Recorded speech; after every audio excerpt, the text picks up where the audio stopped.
প্রতিদিন রাতে আমার স্বামীর কাছ থেকে আমাকে বৈধভাবে ধর্ষণের শিকার হতে হয়।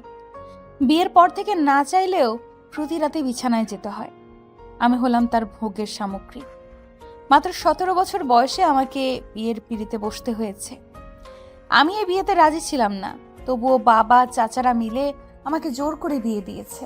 কত কেঁদেছি, পা পর্যন্ত ধরেছি, কারো পাথর মন গলাতে পারেনি। কত করে বলেছি আমি পড়াশোনা করতে চাই, নিজের পায়ে দাঁড়াতে চাই, কিন্তু কেউ আমার কথার মূল্য দেয়নি। তাদের একটাই কথা, মাইয়া মানুষেরা তো পড়াশোনা করতে নাই, বিয়ে দেমো, স্বামীর লগে সংসার করবা, বাচ্চা কাচ্চা পালবা, এই তোমাকে কাজ। আমাদের বংশের মাইয়াগোর 18 বছর হবার আগেই বিয়ে দিয়ে দেয়। বুড়ি কইরা মাইয়া বিয়ে দেয় না। দেখো নাই তোমার ফুফুদের বোনদের 16 বছর হবার আগে বিয়ে দিয়ে দিয়েছে। আমি জান্নাত, ইন্টার প্রথম বর্ষে পড়ি। গ্রামের একান্নবর্তী পরিবারে আমার জন্ম। আমার পরিবারে মেয়েদের কোনো মূল্য নেই। দাদা বাবা চাচারা যা বলবে তাই মেনে নিতে হবে, এইটাই হলো একান্নবর্তী পরিবারের নিয়ম। নিজে সবকিছু বিসর্জন দিয়ে আমার চেয়ে দ্বিগুণ বয়সী মানুষের সাথে বিয়ে দিয়েছে। বাবার একটা কথাই ছিল, টাকার কাছে বয়সটা কোনো ফ্যাক্ট না, টাকা হলেই সবকিছু মানিয়ে নেওয়া যায়। ছেলে জনতা ব্যাংকের ক্যাশিয়ার, সরকারি চাকরি, এমন ছেলে সবসময় পাওয়া যায় না। আজ হোক কাল হোক পরের ঘরে তো যেতেই হবে, সারা জীবন তো আর বাবার ঘরে থাকা যাবে না। আমি আমার বাবার কথা শুনে অবাক হয়ে যাই। বাবা একজন স্কুলের প্রধান শিক্ষক হয়ে তার তো এমন কথাটা শোভা পায় না। মেয়েরা হলো বাবা মার বোঝা, কথায় আছে না, কোলার গরু ঝোলারে দেয়। হেমনি আমারও বুড়া লোকের কাছে বিয়ে দিয়ে দিয়েছে। আমি এই বিয়েতে একদম খুশি না, লোকটিকে কেমন কেমন দেখায়। বিয়ের আগের দিন দাদি আমাকে শিখিয়ে দিয়েছিল বাসরাতে কিভাবে কি করতে হয়। শুনে মেজাজ গরম হয়ে গিয়েছিল, তবুও কিছু করার নেই, মুখ বুজে সবকিছু হজম করলাম। বিয়ে করে আমাকে নিয়ে শ্বশুর বাড়ি, ঘর ভর্তি অনেক মেহমান, সবাই হাসাহাসি করছে, কিন্তু আমার মনের মধ্যে বিন্দু মাত্র আনন্দ নেই। কয়েকজন মিলে আমাকে একটা রুমে নিয়ে যায়। রুমে ঢুকে দেখি বিছানাটা ফুল দিয়ে সাজিয়ে রেখেছে। বুঝতে পারলাম এইটাই বুঝি বাসর ঘর। এইটা বাসর ঘর ভাবলেই বুকটা হাহাকার করে ওঠে। বিছানায় বসে আছি একাকী চিন্তা ভাবনায়, কিন্তু কার জন্য বসে আছি ভালো লাগছে না কিছুই। প্রতিটা মেয়ের স্বপ্ন থাকে এই বাসর রাতকে ঘিরে, হাজারো স্বপ্ন থাকে মনের ভেতরে। কারো স্বপ্ন পরিপূর্ণতা পায়, আবার কারো স্বপ্ন ভেঙে চুরমার হয়ে যায়। সারাদিন জার্নি করে আসাতে খুব ক্লান্ত লাগছে আমার। মাথাটার বাঁ পাশে চিনচিন করে ব্যথা করছে, চোখে প্রচণ্ড ঘুম পেয়েছে, ঘুমাতে পারলে ভালো লাগতো। হঠাৎ দরজা খোলার শব্দে বুঝতে পারলাম আমার স্বামী রুমে এসেছে। বুকের ভেতরে আচমকাই ভয় কাজ করছে, মনটা ছটফট করছে তার আগমনে। রুমের লাইট জ্বালিয়ে সেই টেবিলের কাছে গিয়ে গ্লাসে ঢেকে রাখা গরম দুধটা ঢকঢক করে অর্ধেকটা খেয়ে নিয়ে বাকি দুধটা গ্লাসে করে বিছানার উপরে এসে আমার দিকে বাড়িয়ে দিয়ে বলল, দুধটা খেয়ে নাও। দুধের গ্লাসটা হাতে নিয়ে ঢকঢক করে নাক বন্ধ করে খেয়ে নিলাম। দুধের গ্লাসটা আমার হাত থেকে নিয়ে টেবিলের উপরে রাখলো। আমি সেই সুযোগে দাদির কথা মতো বিছানায় দিয়ে নেমে তার পায়ে সালাম করলাম। আমাকে তুলে বিছানায় বসিয়ে তিনি বলল, জান্নাত, তুমি পড়াশোনা করে এসব সালাম করার রীতিনীতি চেঞ্জ করতে পারলে না? আমার সাথে চলাফেরা করতে হলে এসব গ্রামের চালচলন করা যাবে না। তোমাকে স্মার্টভাবে চলতে হবে। তুমি শুধু আমাকে খুশি রাখবে আর আমি তোমার সমস্ত চাহিদা পূরণ করব। জানো জান্নাত, একটা মেয়ে পারে একজন পুরুষের সমস্ত চাহিদা পূরণ করে তাকে সবসময় নিজের করে আগলে রাখতে।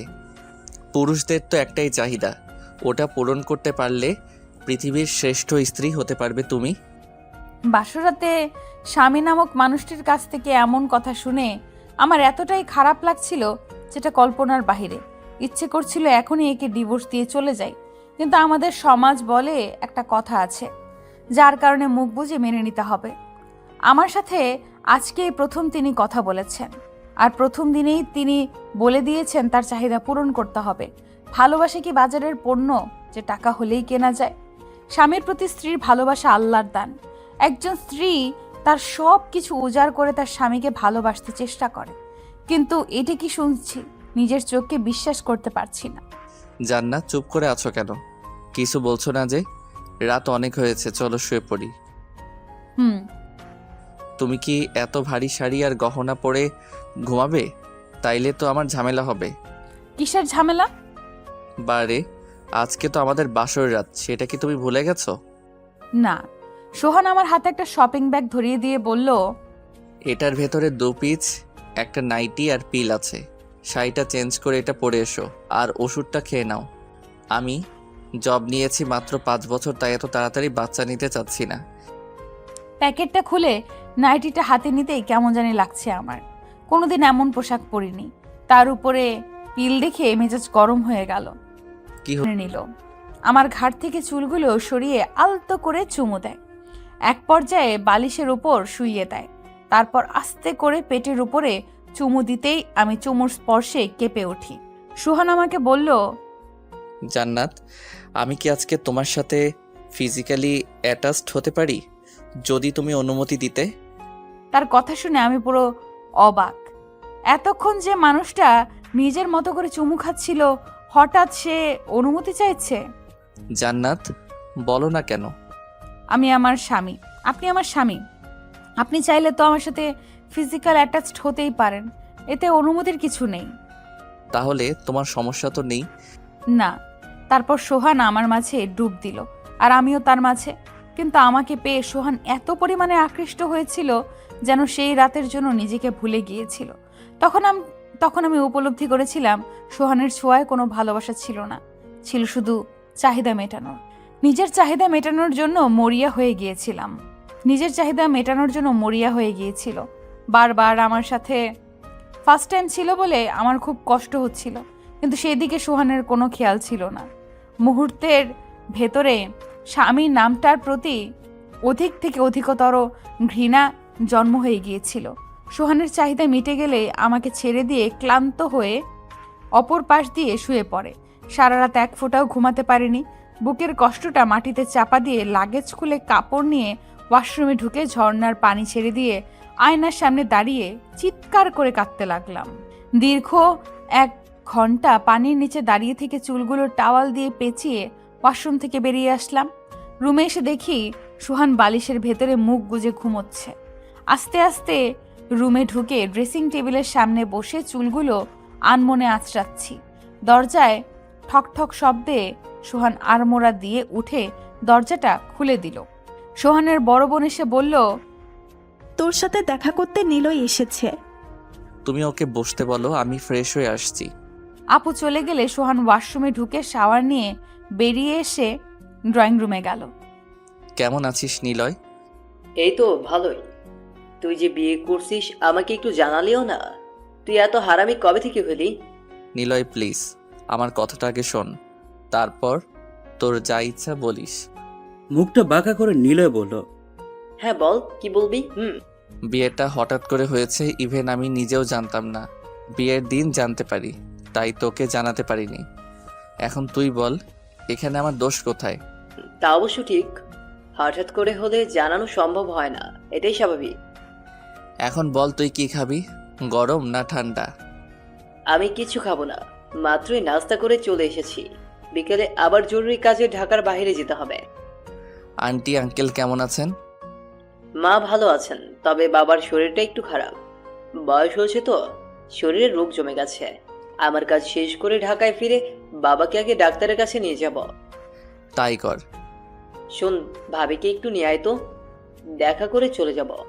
ঠিক আছে, 2টা মিনিট অপেক্ষা কর, আমি গিয়ে নিয়ে আসছি। রুমে গিয়ে বলল, আমার সাথে একটু আসো তো, আমার বন্ধু তোমাকে দেখতে এসেছে।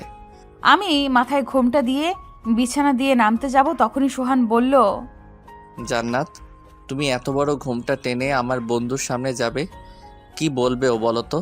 ভাববে আমি কত স্মার্ট, আর বউটা পুরাই। আর কিছু বলল না। মাথায় ঘোমটা দিয়ে পরপুরুষের সামনে যাওয়াটা আজকাল রীতি হতে পারে, কিন্তু ইসলামী মেয়েদের পর্দা করা ফরজ। এখন আপনি যখন বলছেন তাহলে মাথায় ঘোমটা খুলেই যাব, কারণ স্বামীর আদেশ তো আর ফেলে দেওয়া যাবে না। বলে আমি সামনের দিকে পা বাড়ালাম। আমার পেছনে সোহান আসতে লাগলো। আমি গেস্ট রুমে ঢুকেই সোহানের বন্ধু নিলয় দাঁড়িয়ে যায়। সোহান নিলয়ের কাঁধে হাত রেখে বলল, তুই দাঁড়িয়ে গেলি কেন, কোনো সমস্যা হয়েছে নাকি? না, সমস্যা হয়নি। এ বুঝি আমার ভাবি যে। এই তো ভাবি, জানাতে এই হলো আমার বেস্ট বন্ধু নিলয়। আসসালামু আলাইকুম। ওয়ালাইকুম আসসালাম। ভাবি, নতুন পরিবেশে এত ভালো ঘুম হচ্ছে তো। আমার বন্ধুটা কতটা স্মার্ট, তবুও গ্রামের মেয়েকে বিয়ে করেছে। তবে আপনার মতো এত সুন্দরী মেয়ে পেলে যে কেউ বিয়ে করবে, ইভেন আমি হলেও করব। সুন্দরী মেয়ে সব ছেলেরই পছন্দ করে।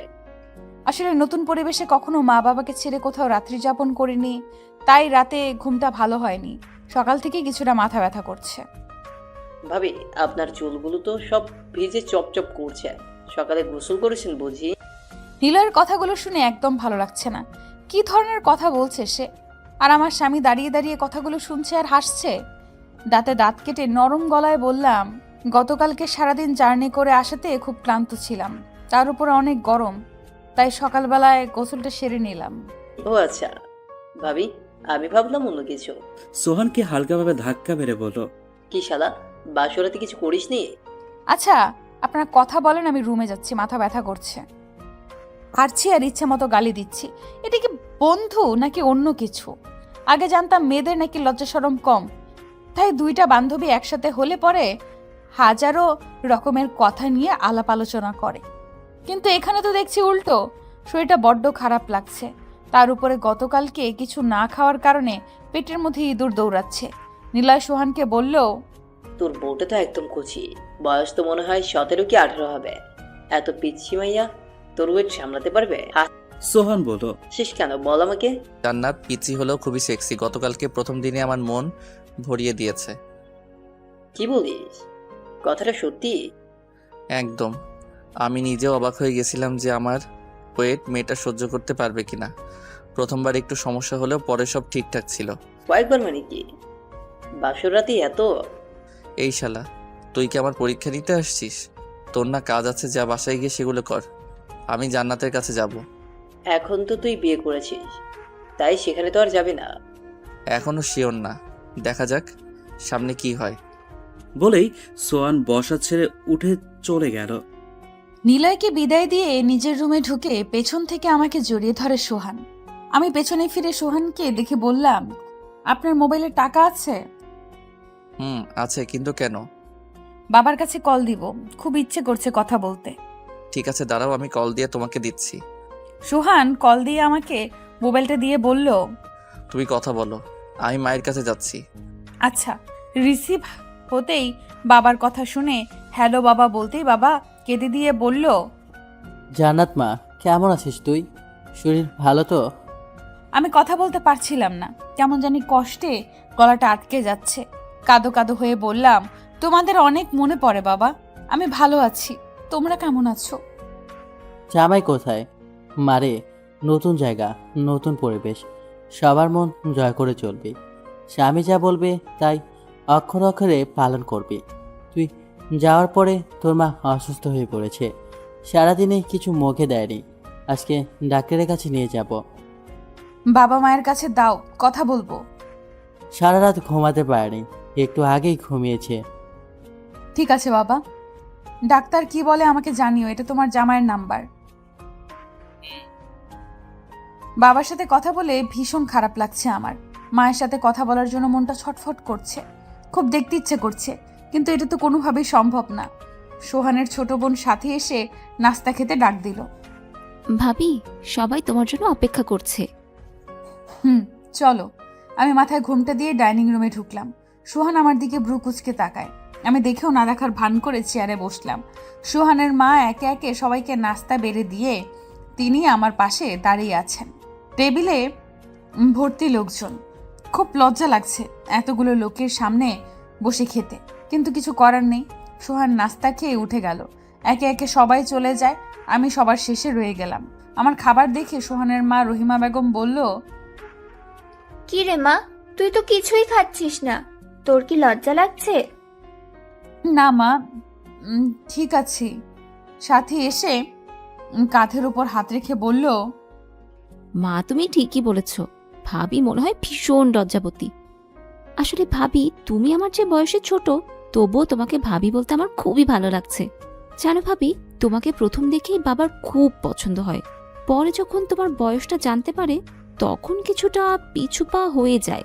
তবুও বাবার কেমন জানি তোমাকে তার পুত্রবধূ হিসেবে মনে ধরেছে। তোমার এই কম বয়সের কথা ভাইয়াকে বললেই তো সে পুরো ক্ষেপে যায়।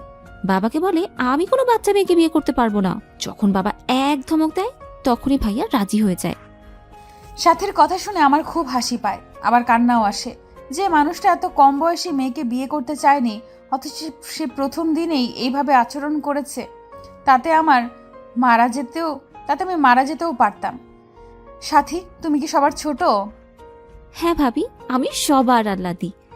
আমরা 4 ভাই বোন। ছোট ভাইয়া বিয়ে করে ভাবিকে নিয়ে আমেরিকাতে থাকে।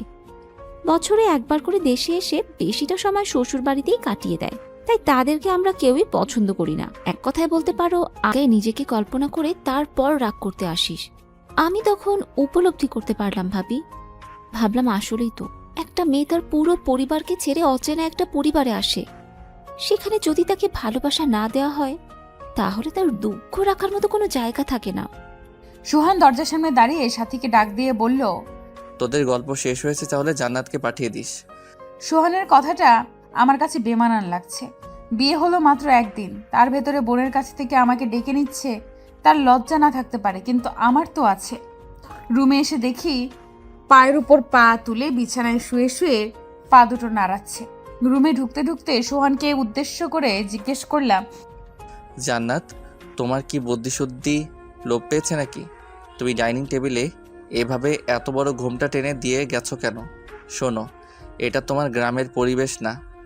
আমাদের সোসাইটি আর তোমাদের সোসাইটি একরকম না। তাই আমার সাথে চলাফেরা করতে হলে নিজেকে আমার মতো করে তৈরি করতে হবে। তোমাকে এইভাবে সাথে নিয়ে বের হলে আমার সব বন্ধু বান্ধব আমাকে নিয়ে হাসি তামাশা করবে, কিন্তু আমি এমনটা চাই না। তুমি দেখতে সুন্দরী তাই বলে চলাফেরা গ্রামের মতো গাইয়াভাবে চলতে পারবে না, কথাটা মাথায় রেখো। কিছু বলবেন? দেখুন, আমি গ্রামের পরিবেশে বড় হয়েছি, তাই শহরের মতো নিজেকে বানাতে অনেকটা সময় লাগবে। এখন আপনি যদি বলেন এই মুহূর্তে আমাকে তারা এনে দাও, আমি কি এটা আদৌ পারবো না, কারণ তারা এনে দেওয়া আমার পক্ষে সম্ভব না। তেমনি আমি নিজেকে পরিবর্তন করার চেষ্টা করব, কিন্তু সফল হব কিনা জানি না। জান্নাত, তোমাকে তৈরি হতেই হবে, কারণ আমার সমাজে একটা মূল্য আছে। আমি একটা সরকারি ব্যাংকের ক্যাশিয়ার, সবাই আমাকে স্যার বলে ডাকে। আর সেই স্যারের বউ যদি এখনকার সময়ে বিশাল লম্বা ঘুমটা দিয়ে চলাফেরা করে, তাহলে সেটা কেমন লাগবে তোমার দৃষ্টিতে বলো? জানি অনেক খারাপ লাগবে, কিন্তু আমাকে বিয়ে করার সময় আপনি তো জানতেন আমি গ্রামের মেয়ে, তখন কেন এসব ভাবেননি? কারণ তোমাকে দেখে আমি দুনিয়া ভুলে গেছিলাম, যার কারণে মাথায় কিছুই কাজ করেনি। কিন্তু এখন আফসোস হচ্ছে যে আমি হয়তোবা ভুল করেছি, বিশাল ভুল, যার মাসুল সারা জীবন আমাকে বয়ে বেড়াতে হবে। স্বামী নামক জন্তুটার কাছ থেকে এমন কথা শোনার পরে আমার পায়ের নিচের জমি ফাঁকা হয়ে গেছিল। আমার তো সব কুল শেষ হয়ে গেছে। আমার জীবনটা আমার পরিবার নষ্ট করে দিয়েছে, শুধুমাত্র একজন সরকারি চাকরিজীবী ছেলে দেখে। কিছুক্ষণ বাদে সোহান আলমারি খুলে কাপড় বের করে রেডি হচ্ছে। আমি তার দিকে তাকিয়ে আছি। ঘড়ির দিকে আর চোখে তাকিয়ে দেখি 8:50 বাজে। মনে মনে ভাবলাম, এত সকালবেলা রেডি হয়ে কোথায় যাচ্ছে? জিজ্ঞেস করব? না থাক, যদি আবার উল্টোপাল্টা কিছু বলে। আমি খাটের সাথে হেলান দিয়ে শুয়ে আছি, মুখটা জানলার দিকে ফিরিয়ে রেখেছি। সাথী খক খক করে কাশি দিয়ে রুমে চা নিয়ে আসলো।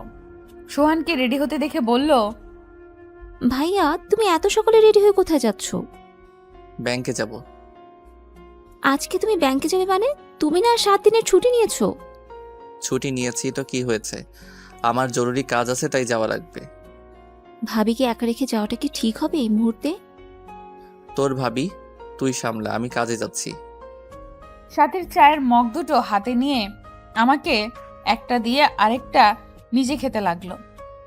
মগে চুমুক দিয়ে সাথী বলে, কার চা কে খায়? ভাইয়া আজকে এত সেন্টিমেন্টাল হয়ে গেল কেন বুঝতে পারলাম না। আচ্ছা ভাবি, তোমার সাথে কি ভাইয়ার কিছু হয়েছে? আমার সাথে আবার কি হবে, আমি কিছু জানি না। ভাইয়াটা খুব জেদি, তবে মনটা না খুব ভালো। আচ্ছা ভাবি, তুমি না কলেজে ভর্তি হয়েছিলে? হ্যাঁ, হয়েছিলাম তো। তার মাসখানেকের ভেতরেই তো বিয়ে হয়ে গেল। তোমার পড়তে মন চায় না? খুব চাই। পড়াশোনার মতো আনন্দের জীবন আর কোথাও পাওয়া যায় না। আমার পড়তে খুব ভালো লাগে। এখন ইচ্ছা থাকা সত্ত্বেও পড়তে পারছি না বলে খুব আফসোস লাগছে। মগে শেষ চুমুক দিয়ে তুমি চা খাও ভাবি, আমি মায়ের কাছে যাচ্ছি। চা খাওয়া শেষ করে মগ দুটো নিয়ে কিচেনে ঢুকে ধুয়ে টেবিলের উপর উপুর করে রাখলাম পানি ঝরানোর জন্য। সোহানের বাবা আমার হাতে পানি দেখে বলল, কিরে মা, বিয়ে হলো আজ 2 দিন, তার ভিতরে তুই রান্নাঘরে কেন এসেছিস? জানিস তো মেয়েদের সারা জীবনের সাথী হলো রান্নাঘর, তাই যতদিন না যেয়ে থাকতে পারবি ওটাই তোর বোনাস। তাছাড়া বাড়িতে 2জন কাজের লোক আছে, তোর শাশুড়ি আর ননদ আছে, তাই রান্না নিয়ে তোর ভাবা লাগবে না। তুই যা রুমে গিয়ে বিশ্রাম নে। বাবার কথায় মনের ভেতরে শান্তি পেলাম। লোকটা আসলেই খুব ভালো মানুষ, কিন্তু তার জন্মের ছেলেরা এমন বেয়াদব কেন?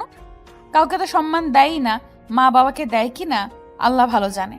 দুপুরে কোনো রকমে খেয়ে হাঁটাহাঁটি করে বিছানায় গা এলিয়ে দিয়ে শুয়ে পড়লাম।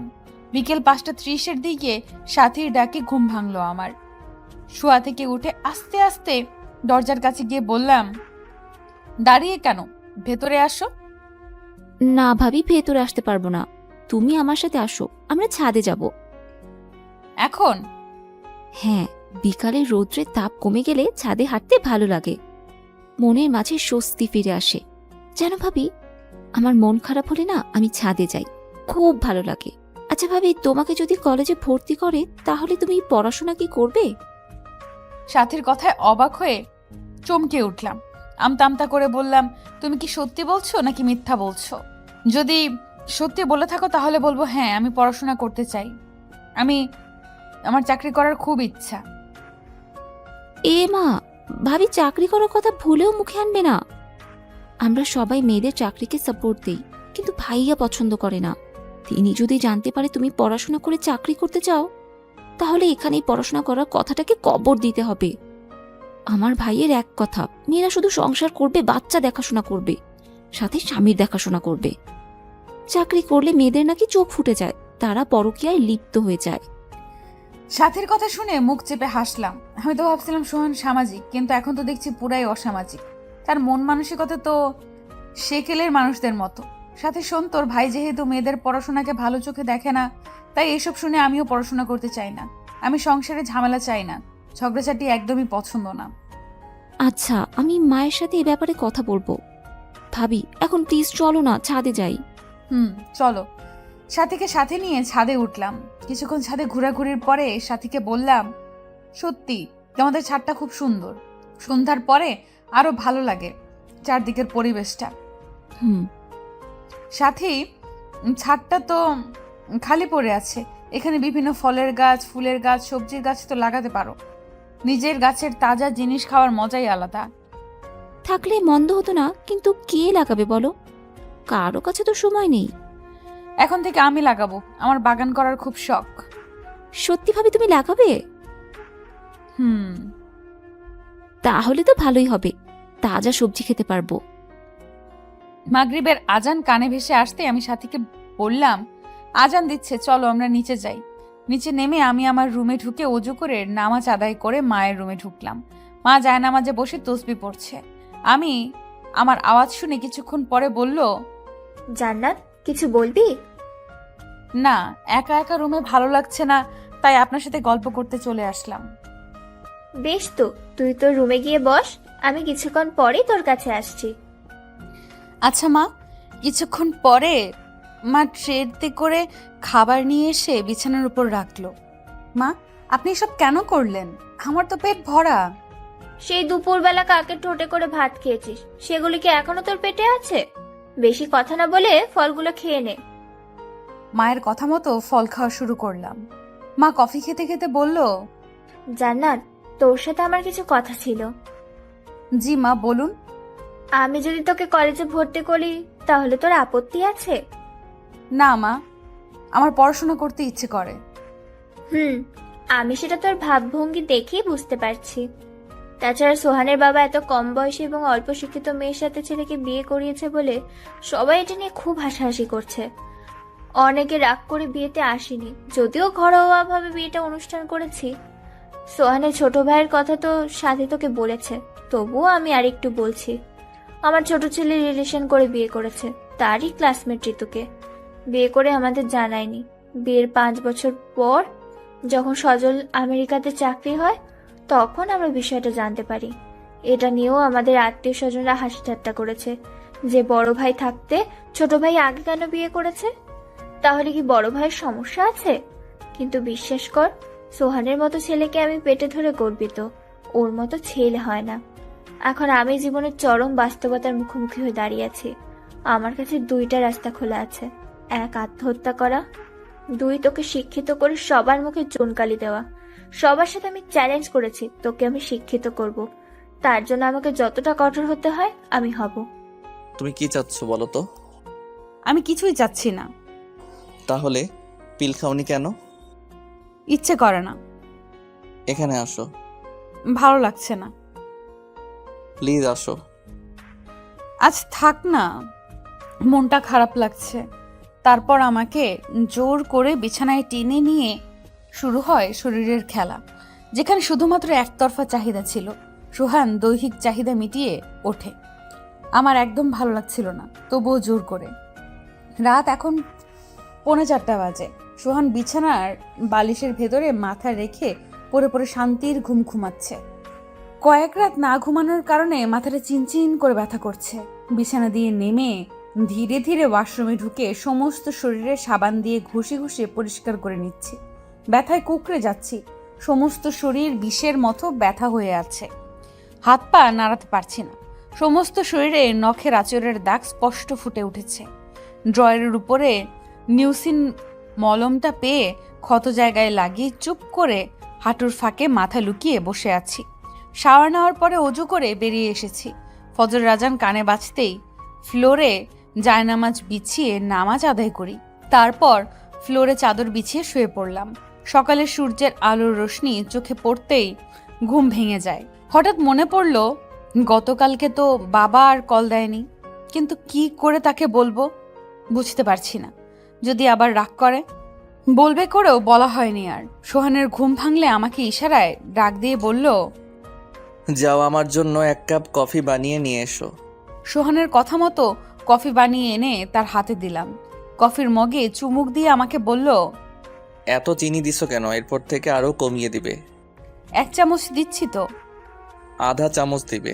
এত চিনি আমি খাই না। ঠিক আছে, নেক্সট টাইম চিনি কম দিব। জান্নাত, এদিকে এসে আমার কপালটা টিপে দাও তো, প্রচন্ড ব্যথা করছে। আমি শাওয়ার নিয়েছি। আপনি আগে শাওয়ার নিয়ে পবিত্র হয়ে আসুন, তারপর আমি মাথাটা টিপে দিচ্ছি। বিছানা দিয়ে ধর্মর করে নেমে সোজা ওয়াশরুমে ঢুকে শাওয়ার নিয়ে বেরিয়ে এসে আয়নার সামনে দাঁড়ায়। চুলগুলো এদিক করছে তো ওদিক। আলমারি খুলে কাপড় বের করে রেডি হচ্ছে সোহান। আপনি এখন কোথায় যাচ্ছেন? এদিকে আসেন, মাথাটা টিপে দেই। এখন আর মাথা টিপে দেওয়া লাগবে না। তোমার মাথা তুমি টিপো। আচ্ছা, আপনি আমার সাথে খারাপ বিহেভ করছেন কেন? আমি কি আপনার কোনো ক্ষতি করেছি? দেখো, তোমার সাথে তর্কে যেতে চাই না। আমি আর কোনো উত্তর না দিয়ে চুপ করে পাথরের ন্যায় দাঁড়িয়ে রইলাম। সোহান বাসা থেকে বেরিয়ে যেতে নিলে সাথে ডাক দিল, ভাইয়া কোথায় যাও? কাজ আছে। নাস্তা করে তারপর যা। না, সময় নেই, তোরা খেয়ে নিস। সোহান কথাগুলো বলতে বলতে সিঁড়ি বেয়ে নিচে নেমে বাইক চালিয়ে গেট খুলে বেরিয়ে যায়। রহিমা বেগম আসলে সাথী মাকে বলল, ভাইয়া শুধু ভাবির সাথে রাগ দেখায়, নাস্তা না করে বেরিয়ে গেছে। বুঝলাম না ছেলেটা কি চাচ্ছে, কিছুই বুঝতে পারছি না। বিয়ের পরে এখন মাত্রা গরম থাকে সব সময়। নতুন বউকে কি বলে তার কোনো ব্যালেন্স থাকে না। ভাবছি আমরা ভুল করলাম না তো জান্নাতের সাথে সোহানের বিয়েটা দিয়ে? জান্নাতের জীবনটা নষ্ট করলাম না তো? সকাল থেকে মনের মধ্যে কেমন কেমন যেন লাগছে। মায়ের শরীরটা তো খারাপ ছিল। বাবাকে রাতে কল দিতে বলার পরেও একটু কল দিয়ে জানালো না যে মা কেমন আছেন। খুব চিন্তা হচ্ছে মায়ের জন্য। হাজার হোক, মা তো। বারবার শুধু আফসোস করছি। রহিমা বেগম দরজার সামনে দাঁড়িয়ে বলল, আসবো? জি মা, আসুন। আমার রুমে আসতে গেলে অনুমতি নেওয়ার প্রয়োজন নেই। আপনার যখন ইচ্ছা চলে আসবেন। কালকে সোহানের জন্মদিন। দেখতে দেখতে কতগুলো বছর পার করে ফেলেছে। জানিস, প্রতি বছর জন্মদিনটাকে বড় করে আয়োজন করা হয়, কিন্তু এবার তো আর শুভ আসবে না, যার কারণে ঘটা করেও আনন্দ করা যাবে না। শুভ অনেক আফসোস করছে। প্রতি বছর সোহানের জন্মদিনের আগে বেড়াতে এসে পুরো 1 মাস থেকে তারপর যায়। সোহান মুখে কিছু না বললেও অন্তরে শুভকে খুব মিস করবে। মা, একটা কথা জিজ্ঞেস করব? হ্যাঁ বল। শুভ কোথায় আছে? তাছাড়া সাথীর বলা অনুযায়ী তো আমার ছেলে 2 জন, সোহান আর সজল। তবে শুভকে? রহিমা বেগম মুখ চেপে ধরে হাসল, তারপর বলল, আরে পাগলি মেয়ে আমার, শুভ আমার বড় মেয়ে যে সিলেটে থাকে। অবশ্য নামটা ছেলে বলে তুই হয়তো চমকে গেছিস। শুভর পুরো নাম হলো সুবেকা সাদেকিন। শুভ, এবার বুঝতে পারছিস? জি মা। আচ্ছা শোন, আমি রান্না করতে যাচ্ছি, তুই বিশ্রাম নে। আমি রুমের ভেতরে পায়চারি করছি। নিজের কাছে মোবাইল না থাকার কারণে মায়ের খবরটা জানাতে পারলাম না। কষ্টে মনটা ছটফট করছে। বিছানায় আধা শোয়া অবস্থায় শুয়ে আছি। তখনই সাথী রুমে ঢুকলো। ভাবি, তোমার কি শরীর খারাপ? না। তবে কি বাড়ির জন্য মন খারাপ লাগছে? হুম। কথা হয়েছে বাসায়? গতকালকে কথা বলেছিলাম বাবার সাথে, তখন শুনেছি মায়ের শরীরটা খারাপ। সন্ধ্যার পরে ডাক্তার দেখাবে বলেছিল, কিন্তু এখন পর্যন্ত জানাতে পারেনি। আমার তো আর মোবাইল নেই, যার কারণে এখন চিন্তা হচ্ছে। ও আচ্ছা, এই কথা। তুমি একটু অপেক্ষা করো, আমি মোবাইল নিয়ে আসছি। ঠিক আছে। সাথে রুমে গিয়ে নিজের মোবাইলটা নিয়ে এসে বলল, ভাবি নাম্বারটা বলো, আমি কল দিয়ে দিচ্ছি তোমাকে। আমি নাম্বারটা দিয়ে হাতের নখ কাটতে লাগলাম আঙুল দিয়ে। চিন্তায় মাথাটা ছিঁড়ে যাচ্ছে। বাসার নাম্বারটাতে কল দিয়ে বলে, নাও ভাবি, কথা বলো। মোবাইলটা কানের কাছে ধরে রিসিভ হতেই বললাম, বাবা মা কেমন আছে? এখন একটু ভালো। তুই কেমন আছিস? আলহামদুলিল্লাহ। কিন্তু বাবা, তুমি গতকালকে আমাকে কল দিয়ে জানাওনি কেন? জানো সারা রাত আমি কত চিন্তায় কাটিয়েছি। মায়ের কাছে দাও, কথা বলবো। অনেক ঝামেলার ভেতরে ছিলাম, তাই তোকে কল দিতে পারিনি। দিলারা, নাও জান্নাতের সাথে কথা বলো। আসসালামু আলাইকুম মা, কেমন আছো? হ্যাঁ মা। কথা বলার সময় আয়নাতে লক্ষ্য করলাম সোহান দরজার কাছে দাঁড়িয়ে আছে। তবু তাতে ভ্রুক্ষেপ না করে মায়ের সাথে কথা বলতে থাকলাম। ভাইকে দেখে সাথী রুম থেকে বেরিয়ে যায়। সোহান গুটিসুটি পায়ে এসে পেছন থেকে জড়িয়ে ধরে কাঁধে চুমু দেয়। সোহানের দিকে তাকিয়ে ইশারায় বললাম, একটু পর কথা বলছি। সোহান বুঝেও না বোঝার ভান করে আমাকে শক্ত করে জড়িয়ে ধরে। সোহানের আদরে থাকতে না পেরে মাকে বললাম, মা তুমি তাহলে বিশ্রাম নাও, আমি পরে আবার কল দিব। কল কেটে সোহানের দিকে ফিরতেই সোহান আমার ঠোঁটে তার ঠোঁট ডুবিয়ে দিল। একটু পরে ছেড়ে দিয়ে বলল, কালকে সন্ধ্যার পরে বাইরে ঘুরতে যাব, রেডি থেকো। আচ্ছা। রাতে ডিনার করে রুমে এসে দেখি সোহান ল্যাপটপের মধ্যে ডুবে আছে। আমি যে কখন রুমে এসে তার পাশে শুয়ে পড়েছি সেদিকে তার কোনো ভ্রুক্ষেপ নেই। আমি সোহানের দিকে তাকিয়ে দেখি ল্যাপটপ দেখছে আর মুচকি মুচকি হাসছে। বিষয়টা লক্ষ্য করেও কিছু না বলে চুপ করে চোখ বন্ধ করে রাখি। প্রায় ঘন্টাখানেক পরে চোখ খুলে দেখি সে এখনো ল্যাপটপের ভেতরে ডুবে আছে। এবার আর চুপ না থেকে ল্যাপটপের দিকে তাকাতেই সোহানের হুঁশ আসে আর সাথে সাথে ল্যাপটপটা বন্ধ করে দেয়। কি ব্যাপার, আপনি আমাকে দেখে ল্যাপটপটা বন্ধ করে দিলেন কেন? কি করছিলেন এতক্ষণ বসে? কি আর করব, অফিসের কাজ করছিলাম। অফিসার কাজ করলে চেহারার রং এলোমেলো হয়ে গেল কেন? আপনি কি কিছু লুকাচ্ছেন? জান্নাত, তোমার কি মাথাটা গেছে নাকি? কি সব উল্টাপাল্টা বলছো? কি লুকাবো? আসলে তুমি যে গ্রামের মেয়ে সেটা তোমার কাজকর্মে বোঝা যায়। এসব নোংরা মানসিকতা ছেড়ে ভালো হও। আমি আর সোহানকে কিছু না বলে ওপাশ ফিরে শুয়ে পড়লাম। মধ্যরাতে কারো হাতের স্পর্শে চমকে উঠলাম। চোখ মেলে তাকিয়ে দেখি রুমটা অন্ধকার। ভয়ে ওপাশ ফিরছি না। আমার ধারণা সোহান তো ঘুমিয়ে গেছে। তবে কি আমি স্বপ্ন দেখেছি? কিছুই বুঝতে না পেরে আবারও চোখ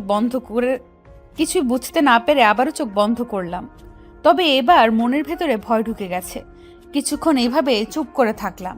ওপাশ ফিরে থাকার কারণে অন্য পাশ ফিরে দেখি সোহান আমার দিকে তাকিয়ে আছে। আমি তো ভয় পাবার মতো অবস্থা হয়ে কাঁপতে লাগলাম। তারপর কাঁপা কাঁপা গলায় বললাম, আপনি এখনো ঘুমাননি? ঘুম আসছে না। তাহলে এইভাবে পেছন থেকে আমার গায়ে হাত দিলেন কেন? জানেন আমি কতটা ভয় পেয়েছি? তুমি কি ভীত নাকি? আমার জানা মতে গ্রামের মেয়েরা খুব সাহসী হয়, কারণ তাদের বাথরুম বাহিরে থাকে, যার কারণে রাতে একা একা যাওয়া লাগে। এটা সবার প্রতিদিনের অভ্যাস। আর তুমি ঘরে বসে ভয় পাচ্ছ? এটা তো বিশ্বাস করার মতো না। কথাটা সত্যি হলেও ঘুমের ভেতরে তো আর কেউ ধরেনি। ঘড়ির দিকে তাকিয়ে দেখি রাত 2:45 বাজে। আপনি এত রাত পর্যন্ত কি করছেন? কাজ ছিল। সারাদিন কাজ করার পরেও কাজ শেষ হয়নি আপনার? বাহ, ভালোই তো। এত কি কাজ আপনার যা রাত পর্যন্ত করতে হয়? জান্নাত, তুমি এত প্রশ্ন করো কেন? আজ পর্যন্ত আমার মা আমাকে এত কিছুর হিসেব চাইনি, আর তুমি কি না? মা চায়নি তো কি হয়েছে, এখন থেকে আমি চাইবো। আমি কাউকে কৈফিয়ত দিতে বাধ্য নই। এদিকে এসো। আমি আর কোনো কথা না বলে চুপচাপ শুয়ে থাকলাম। কি হলো, তোমাকে কিছু বলেছি, কোনো রেসপন্স নাই কেন? রাত অনেক হয়েছে, ঘুমিয়ে যান। শুভরাত্রি। সোহান শোয়া থেকে উঠে টেবিল লাইটটা জ্বালিয়ে বলল, তোমার সমস্যা কি? আমি তোমার স্বামী, তাই আমার যখন ইচ্ছা তোমাকে ডাকবো, আর তোমার ইচ্ছা না থাকলেও আমার কাছে তুমি আসতে বাধ্য। আমি কোনো কথা না বলে উপাস করে ফিরতেই সোহান আরও ক্ষেপে যায়। জান্নাত, তুমি কি আমার সাথে মজা করছো? আমার এখন তোমাকে দরকার, ব্যাস দরকার। আমি না চাইতেই আশারই পড়ছে তুই সত্যিটা গোপন করছিস। মা, তোর বয়স কম, তোর বয়সে আমারও বিয়ে হয়, কিন্তু জানিস উনি আমাকে এতটা কেয়ার করেছে যেন আমি কখনো কষ্ট কি উপলব্ধিই করতে পারিনি। কম বয়সে বিয়ে হলে মেয়েদের শারীরিক অনেক সমস্যা হয়। আমি জানি তোর উপরে অনেক ঝড় বইছে। স্ত্রীর চেয়ে স্বামীর বয়সের পার্থক্য যদি 5 বছরের ভিতরে হয় তাহলে খুব ভালো হয়। যখনই বয়সটা অনেক গ্যাপ হয়ে যায় তখনই দুজনের ভিতরে আন্ডারস্ট্যান্ডিং কম থাকে। কিন্তু আবার কথা আছে, সরকারি চাকরি করতে গেলে ছেলেদের বয়স অনেকটা বেশি হয়ে যায়। স্বামীর মন রাখতে গেলে নিজের সমস্ত সুখ বিসর্জন দিতে হয়, কিন্তু সবকিছুকে মানিয়ে নিয়ে চলার নামই জীবন জান্নাত। এক্ষেত্রে স্বামী স্ত্রী দুজন দুজনকে বুঝতে হবে, না হলে মিলটা কখনো সম্ভব না। মা হয়ে তোকে এত কিছু বলা ছাড়া আমার আর কোনো উপায় ছিল না। কথাটা বলে চোখ মুছতে মুছতে রুম থেকে বেরিয়ে যায় রহিমা বেগম। সোহানের কথাবার্তা ইদানিং অন্যরকম হয়ে গেছে, মুখে যা আসছে তাই বলছে। আমার দিকটা এই 1 মাসে কখনো উঁকি দিয়েও দেখেনি, শুধু রাতের বেলা শরীরটা দেখেছে। বন্ধুদের সাথে আড্ডা দিয়ে রাত করে বাসায় ফেরাটা অভ্যাসে পরিণত হয়েছে সোহানের। কিছু বলতে গেলেই চড় থাপ্পড় খেতে হয়। সব মিলে আমার জীবনটা এখন বিষাদময়। রাত 11টায় বাসায় ফিরে ফ্রেশ হয়ে ডিনার শেষ করে ল্যাপটপ নিয়ে বসেছে সোহান। এটা এখন প্রতিদিনকার কাজ হয়ে গেছে। ল্যাপটপে চ্যাটিং করা, ঘন্টার পর ঘন্টা ফোনে কথা বলা। আমি শুধু দেখে যাই, প্রতিবাদ করি না। শুরুতে করলেও এখন আর করি না। আমি বিছানার পাশে দাঁড়িয়ে আছি। সোহান একবার দেখে ল্যাপটপ চালাচ্ছে আর বলছে, জান্নাত, কিছু বলবা? না। তাহলে এভাবে মূর্তির মতো দাঁড়িয়ে আছো কেন? যাও, নাইটি পরে আসো। আসলে আপনাকে আমার কিছু বলার ছিল। হ্যাঁ, বলে ফেলো, এতে অনুমতি নেওয়ার কি আছে? আপনি যদি আবার বিরক্ত ফিল করেন, তাই সাহস পাচ্ছি না। জান্নাত, এত ঢং কোথায় পাও শুনি? আচ্ছা, আমার কথা কি আপনার সহ্য হয় না? সব কিছুতেই বিরক্তি ফিল করেন। তোমার কথাগুলো না সব গ্রামের মানুষদের মতো। তারা যেভাবে রাজনীতি করে তুমিও ঠিক তেমনই রাজনীতি করো। শোনো, আমার সাথে এসব ন্যাকামি করতে আসবে না। তোমাদের গ্রামের মানুষদের আমার চেনা আছে, সবগুলো হলো লোভী। এই যে দেখো না, তোমার বাবা আমাদের সম্পত্তি আর আমার সরকারি চাকরি দেখে তার মেয়েকে তুলে দিল, কিন্তু বিয়েতে একটা লাল সুতাও দেয়নি। তুমি 2 দিন কল করে খোঁজ নিলে, কিন্তু তোমাকে যে 1 মিনিট কল করে খোঁজ নিবে সেই টাকা খরচ করার মানসিকতা তার নেই। শোনো, টাকা খরচ করতে বুকের জোর লাগে। তোমার বাবার মতো কিপটা আমি আমার লাইফে দেখিনি। বিয়ের দিন যা রান্না করছে তা আমাদের দারোয়ানের বাসাতেও করে। একটা মাত্র মেয়ে কোথায় 10,000 টাকা খরচ করে গরুর গোশত, রোস্ট, কাবাব খাওয়াবে? তার না করে ব্রয়লার মুরগি, সাদা ভাত, পচা রুই মাছ এসব দিয়ে চালিয়ে দিয়েছি। আমাকে যে পাঞ্জাবি দিয়েছি 500 টাকার হবে। আমাদের ঘর মুছতে এর চেয়ে বেশি টাকা খরচ করি। আমার বন্ধুরা জিজ্ঞেস করলে আমি লজ্জায় বলতে পারি না শ্বশুরবাড়ি থেকে কি দিয়েছে। আচ্ছা জান্নাত, যার বাবা একটা স্কুলের হেডমাস্টার, তার কি এমন ভিখারি স্বভাবটা মানায়? সোহানের কথাগুলো শুনে চোখ দিয়ে পানি পড়তে লাগলো। সত্যি, বাবার কি টাকা নেই? তাদের নিজেদের ভুলের কারণে আজ আমাকে এতগুলো কথা শুনতে হয়েছে, সহ্য করতে হয়েছে। না হলে এর প্রতিটা জবাব কড়ায় গন্ডায় উসুল করতে পারতাম। এই জান্নাত, কি ভাবছো? ল্যাপটপটা বন্ধ করে ঘুমাবে না? কিচ্ছু ভাবছি না, ঘুমাবো একটু পরে। আপনি ঘুমান। আমি একা ঘুমাবো না, তুমি আসো। ভালো লাগছে না, আপনি আজকে একাই ঘুমান। আজকে আর তোমার খোরাক মেটাতে পারবো না, একদমই মন নেই। যদি ভালো লাগবে কালকে। মানে? মানেটা সহজ, আজকে আপনার সাথে সেক্স করতে পারবো না। আমাদের বিয়ের পরে পিরিয়ডের কয়েকদিন বাদে প্রতিদিনই না চাইতো আপনার ভোগের শিকার হয়েছি, কিন্তু আজকে আর পারবো না, সরি। সরি বললেই সব কিছু সমাধান হয়ে যায় না, কাছে আসো। ছি সোহান, ছি। লুচ্চামের একটা সীমা থাকে। তুমি তো সেক্স ছাড়া কিছুই বোঝো না দেখছি। এত শরীরের ছাঁচ তোমার। যদি এতই ছাঁচ থাকে তাহলে পতিতালয়ে যাও, নতুন নতুন মেয়েদের শরীর পাবে। সোহান এবার খেপে গিয়ে আমার গালে থাপ্পড় বসিয়ে দিয়ে বলল, পতিতালয়ে গেলে কি তোকে বিয়ে করতাম? সেখানের বেশ্যাদের 200 টাকা দিলেই সারা রাত কাভার করে দেয়, আর তোর পিছনে এত টাকা খরচ করছি, তবু তুই এসব বলছিস? শোন, তোর শরীরটা কি সোনায় বাঁধানো যে কাছে যেতে গেলে ন্যাকামি করিস? গেলাম না তোর সোনায় বাঁধানো শরীরের কাছে। কথাটা বলে বালিশ নিয়ে রুম থেকে বেরিয়ে যাওয়ার জন্য পা বাড়াতে আমি বললাম, 1 মিনিট দাঁড়ান। সোহান থমকে দাঁড়ায়, সামনে তাকিয়ে, কি বলবে জলদি বলো। আপনার তোর বেশ্যাদের সম্পর্কে খুব ভালো জ্ঞান আছে দেখছি। তাদের কাছে যাতায়াত আছে বুঝি? না হলে বেশ্যাদের রেট কত জানলেন কি করে? আসলে আপনারা পুরুষ জাতটাই হলো নোংরা। নিজের বউ থাকতেও অন্যের বউকে সুন্দরী মনে হয়। ঘৃণা লাগছে এটা ভেবে আপনার মতো একটা বাজে মানুষ আজ আমার স্বামী।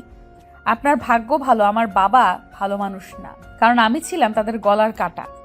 তাই যার তার হাতে তুলে দিয়ে এখন তারা শান্তি মতো ঘুমাচ্ছে। তবে আল্লাহর কাছে বিচার দিলাম, আমার সাথে যে যতটুকু করবে তার ফল সে আজ না হোক কাল পাবেই। একটা কথা মনে রাখবেন, আল্লাহ ছাড় দেয় কিন্তু ছেড়ে দেয় না। সোহান বালিশ নিয়ে সোজা ড্রয়িং রুমের সোফার উপর শুয়ে পড়লো। মনে মনে জান্নাতকে গালি দিচ্ছে। এটা কি বউ নাকি অন্য কিছু? কত বড় বড় কথা বলে, খালি কলস বাজে বেশি। এমন ভাব নিচ্ছে মনে হচ্ছে কোটিপতি বাবার একমাত্র সন্তান। পুরুষরা যা ইচ্ছা তাই করবে, তাতে মেয়েদের এত জলে কেন বুঝি না। সেক্সটা মেয়েদের জন্য আজকাল পান পাতার মতো সস্তা হয়ে গেছে। টাকা ছাড় তো মেয়ে হাজির। বিয়ে করে হাত পায়ে শিকল বাঁধার চেয়ে বিয়ে না করাই ভালো। সব কিছু তো আজকাল ফ্রিতেই পাওয়া যায়। বউ দরকার হলে ফ্রিতে আনতাম, 6 মাস পর পর নতুন নতুন বউ পেতাম। পুরাতন জিনিস প্রতিদিন ভালো লাগে না, যেমন এক তরকারি প্রতিদিন স্বাদ লাগে না। বালিশের ভিতর মুখ গুজে দিয়ে ঘুমিয়ে পড়লো সোহান। কথাটা শুনে সোহান রুম থেকে বেরিয়ে যায়। বাবার উপরে পাহাড় সমান অভিমান নিয়ে নীরবে চোখের জল ফেলছি। আজ বাবার কারণে আমাকে এত অপমান সহ্য করতে হয়েছে। মেয়ে বলে জন্ম হয়ে কি পাপ করেছি? সমাজের মানুষগুলো খুব বাজে। মেয়েদের কোনো মূল্য নাই এদের কাছে। এরা শুধু মেয়েদের প্রয়োজনে ব্যবহার করতে জানে। যখন দরকার পড়বে বিছানায় নিয়ে গিয়ে নিজের চাহিদা মিটিয়ে শুয়ে পড়বে। সন্তান জন্ম দেওয়া পর্যন্ত তাদের দায়িত্ব শেষ। তার শুধু টাকা দিয়ে সবকিছু পরিমাপ করে। মেয়েদের প্রতি দয়া মায়া ভালোবাসা কিছুই নেই। জীবনটা আজ তেজপাতা হয়ে গেছে। নিজের ভবিষ্যৎ চিন্তা করতে গেলে সামনে দেখি শুধুই পানি। পানিতে নামলে ডুবে যেতে হবে। এত কিছু চিন্তা করতে করতে কখন যে ঘুম চলে আসে বুঝতেই পারলাম না। সোহানের মা পানি খেতে উঠে সোহানকে সোফায় ঘুমোতে দেখে মনটাই খারাপ হয়ে গেল তার। সোহান তো আগে এমন ছিল না, বিয়ের পরে এমন করছে কেন? হ্যাঁ, কাল সকালে সোহানের সাথে কথা বলতে হবে বিষয়টা নিয়ে। অল্প থাকতেই সমাধান করা ভালো। সূর্যের আলোয় পর্দা ভেদ করে চোখে পড়তেই ঘুম ভেঙে গেল আমার। চোখ মুছতে মুছতে বিছানা থেকে ওয়াশরুমে ঢুকলাম। ফ্রেশ হয়ে বেরিয়ে এসে ডাইনিং রুমে গিয়ে দেখলাম সোহান সোফার উপরে ঘুমাচ্ছে। ডাইনিং রুম থেকে সোজা রান্নাঘরে ঢুকলাম। মা সাথীকে নিয়ে নাস্তা বানাচ্ছে। সাথী আমাকে দেখে হেসে বলল, আসসালামু আলাইকুম ভাবি, কেমন আছো? দাঁড়িয়ে কেন, এদিকে আসো। ওয়ালাইকুম আসসালাম। সাথী, জান্নাতের সাথে কিছু কথা ছিল, তুই কিছুক্ষণ পরে আয়। ঠিক আছে। জান্নাত, দাঁড়িয়ে কেন, এদিকে আয়। আমি মাথা নিচু করে আস্তে আস্তে মায়ের কাছে গিয়ে মাকে জড়িয়ে ধরলাম। জান্নাত, কি হয়েছে? সোহানের সাথে রাগারাগি করেছিস? জান্নাত, একটু ধৈর্য ধর মা, দেখবি সবকিছু ঠিক হয়ে যাবে। জানি না মা কি ঠিক হবে, তবে এতটুকু বুঝতে পারছি আমার জীবনটা নষ্ট হয়ে গেছে। রহিমা বেগম নিজেকে সামলে নিয়ে আমাকে সান্ত্বনা দিয়ে বলল, জান্নাত, তুই রুমে যা, আমি নাস্তা সাথীকে দিয়ে পাঠিয়ে দিচ্ছি। আমি রুমে চলে এসে আয়নার সামনে বসলাম। রহিমা বেগম সোহানের কাছে গিয়ে ডাক দিয়ে বলল, এই সোহান, কত বেলা হয়ে গেছে জানিস না? ওঠ, ফ্রেশ হয়ে নাস্তা করে নে। আর মোরা দিতে দিতে সোফার উপরে উঠে বসলো সোহান। হাই তুলে ঘড়ির দিকে তাকিয়ে বলল, মা আজ তো শুক্রবার, এত তাড়াতাড়ি ডাকলে কেন? একটু ঘুমাতেও দাও না শান্তি মতো? সবাইকে অশান্তিতে রেখে তুই শান্তিতে ঘুমোতে চাস কেন? আগে সবাইকে শান্তি দিস, তারপর নিজের শান্তি খুঁজতে আসবি। মা, তুমি এই সকালবেলা কী সব শুরু করছো? আমি আবার তোমাদের অশান্তিতে কখন রাখলাম? না, তুই তো খুব শান্তিতে রেখেছিস। আচ্ছা, তোকে একটা কথা বলি, যদিও মা হিসেবে বলাটা আমার ঠিক না। এবার কোথায় যাচ্ছ? সোহান কোনো কথা না বলে চলে যায়। আমার শরীরটা ভালো লাগছিল না, তাই শুয়ে পড়েছি রুমের লাইট অফ করে। সাথে এসে দুবার ডেকে যাওয়ার পরেও খাইনি। সাথীকে বলেছি খিদে নেই, যখন লাগবে খেয়ে নিব। চোখ বন্ধ করে শুয়ে শুয়ে ফেলে আসা দিনগুলোর কথা মনে করে চোখের জল ফেলছি। আচমকায় সোহান এসে পাশে শুয়ে পড়ে আমাকে জড়িয়ে ধরে। অনেকক্ষণ ধরে গায়ের ভেতরে ঢুকে গলায় চুমু দিচ্ছে। কিছুক্ষণ পর সোহানকে বললাম, কি হয়েছে, এভাবে বিরক্ত করছেন কেন? বিরক্ত করছি মানে? তো কি করছেন, দেখছেন না আমি শুয়ে আছি? তাহলে পেছন থেকে। সোহান কথাটা শেষ করার আগেই আমার ঠোঁটে হাত দিয়ে চেপে ধরে বলল, চুপ, একদম চুপ। আমার যা ইচ্ছে তাই করব, তাতে তোমার কি? এসব কি সোহান? আপনার যখন মন চাইবে জোর করে অধিকার খাটাবেন, আবার যখন মন চাইবে ছুঁড়ে ফেলে দিবেন। ভালোই তো ন্যাকামি করতে পারেন। দেখো জান্নাত, রাত অনেক হয়েছে, আজে বাজে কথা বলে সময় নষ্ট করতে চাই না। সোহান পিঠের উপর মুখ গুজে দিয়ে চুমু দিতে শুরু করলে আমার অনেকটা রাগ হয়, কারণ সোহান যেটা করছে এটা ওর শরীরের চাহিদা পূরণ করার জন্য। কিন্তু আমি কোনো কাঠের পুতুল না যে সে যা বলবে আমি তাই মেনে নিব। আমার নিজের ইচ্ছা অনিচ্ছা বলে কিছু আছে। সোহান আমাকে ভোগ করার জন্য মরিয়া হয়ে উঠলে আমি তাকে বাদ সাধলাম। বারবার সরিয়ে দেওয়ার চেষ্টা করতেই সোহান আমার উপরে আরও চড়াও হয়। অনেকক্ষণ সরিয়ে দেওয়ার চেষ্টা করলেও ব্যর্থ হই তার শক্তির কাছে। না চাইতেও আবারও বৈধ ধর্ষণের শিকার হতে হয় স্বামীর কাছে। সোহান যখন মরিয়া হয়ে ওঠে তার চাহিদা মেটাতে, তখন আমার চোখে তার প্রতি ঘৃণা তীব্র থেকে তীব্রতর হতে থাকে। হ্যাঁ, সবাই বলবে স্বামী যদি কাছে যেতে চায় তাহলে তাকে বাধা দেওয়া যাবে না। স্বামীর প্রতি এক্সট্রা কেয়ার নিতে হবে যাতে তার কোনো কিছুর কমতি না হয়। তাহলে আমি বলবো, বিয়ে করলেই কি একটা মেয়ে তার স্বামীর ভোগের পাত্রী হয়ে যায়? তার নিজস্ব কোনো মতামত নেই? মেয়েরাই কি শুধুই স্বামীর বিছানার পণ্য? তার যখন ইচ্ছা হবে ঘুমাবে, আর চাহিদা পূরণ হয়ে গেলে গায়ে হাত তুলবে, খারাপ বিহেভ করবে? এটা কেমন ভালোবাসা? সমাজের চোখে যখন একটা মেয়ের বিয়ে হয় তখন তাকে সবাই বাহবা দেয়, কিন্তু যখন কোনো মেয়ে কুমারী হয়ে বাবার ঘরে থাকে তখন সবাই তাকে অপয়া অলক্ষী বলে গালমন্দ করে। কি সুন্দর আমাদের সমাজ ব্যবস্থা! কিন্তু এইটাই কি মেয়েদের জীবন? সবকিছু ভাবতে ভাবতে চোখের কোণে পানি টলমল করছে। সকালবেলা ঘুম ভেঙে তাকিয়ে দেখি সোহান শাওয়ার নিয়ে বেরিয়ে এসেছে। আমার দিকে এক পলক তাকিয়ে আয়নায় নিজেকে দেখছে। কি হলো, আজকে শাওয়ার নিবে না নাকি এভাবে শুয়ে থাকবে? হ্যাঁ, যাব। জান্নাত, বিকালে তোমাকে নিয়ে মার্কেটে যাব। আমার পছন্দ মতো কিছু ড্রেস কিনে দিব। তুমি বিকাল 5টার ভেতরে রেডি হয়ে থেকো। আমি কিন্তু দাঁড়াতে পারবো না, এসে তোমাকে নিয়ে যাব। সবচেয়ে গুরুত্বপূর্ণ যে কথাটা সেটা হলো, আজকের বেডশেয়ারের প্রেজেন্টেশনটা ভালো হয়নি। এর পরের বার যেন ভালো হয় সেদিকে খেয়াল রেখো। সোহান কথাটা বলে চলে যায়। ওয়াশরুম থেকে বেরিয়ে দেখি সোহানের মোবাইলটা ড্রয়ারের উপর রাখা। রুম থেকে বেরিয়ে সাথীকে জিজ্ঞেস করতেই বলল, ভাইয়া তো চলে গেছে, কোনো জরুরি প্রয়োজন ছিল? মোবাইলটা রেখে গেছে। ও, তাহলে আবার আসবে, চিন্তা করো না। রুমে ঢুকে সোহানের মোবাইলে কল আসলো। আমি কাছে গিয়ে মোবাইলটা হাতে নিয়ে স্ক্রিনের ওপর ভেসে আসার নাম দিবা জামান। নাম্বারটা দেখে মনের ভেতরে প্রশ্ন জাগলো, কে দিবা জামান? এর সাথে আবার কোনো সম্পর্ক চলছে না তো? সারা রাত চ্যাটিং করে, আবার ছুটির দিনে তাড়াহুড়ো করে বেরিয়ে যায়, রাত করে বাসায় ফিরে। সবকিছু ভাবতে ভাবতে মাথার একপাশে চিনচিন করে ব্যথা শুরু হলো। মোবাইলটা জায়গা মতো রেখে দিলাম, কিন্তু দিবা জামান নামে বারবার কল দিচ্ছে। শেষমেশ বিরক্ত হয়ে কলটা রিসিভ করে কানে ধরতেই ওপার থেকে বলল, সোহান, কতক্ষণ ধরে ওয়েট করছি, তুমি এখনো আসছো না কেন? কলটাও রিসিভ করতে এত সময় লাগছে কেন?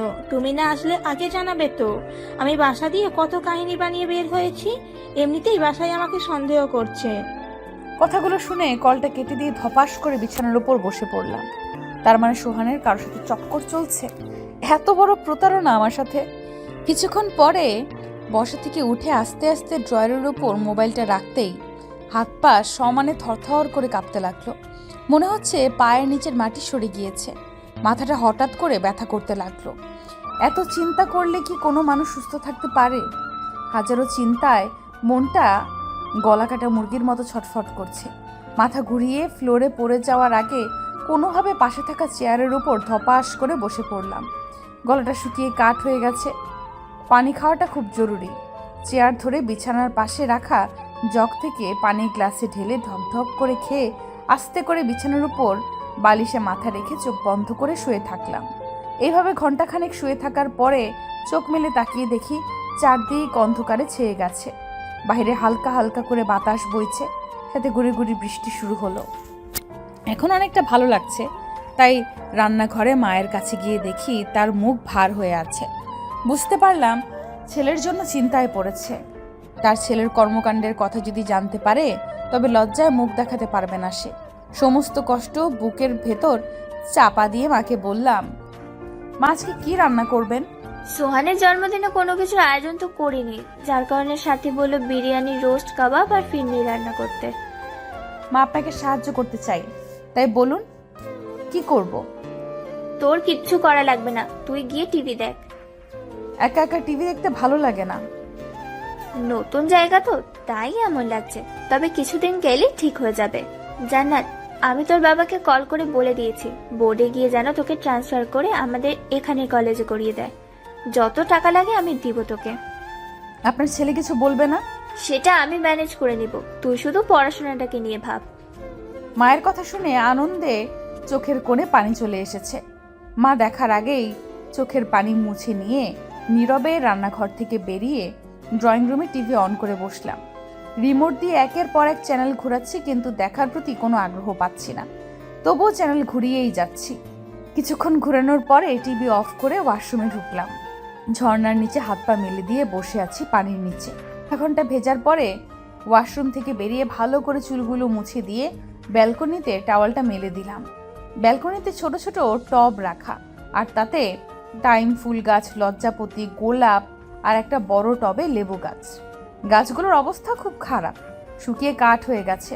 ওয়াশরুম থেকে বালতি ভরে পানি এনে প্রতিটা গাছে দিলাম।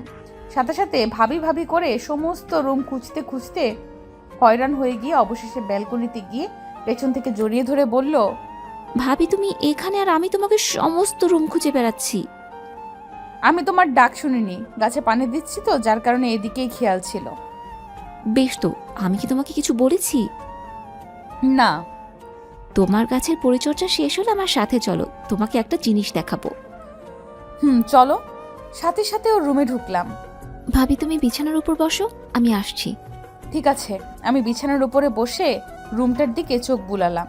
সাথে এসে বলল, ভাবি চোখ বন্ধ করো, তোমার জন্য সারপ্রাইজ আছে। সারপ্রাইজ?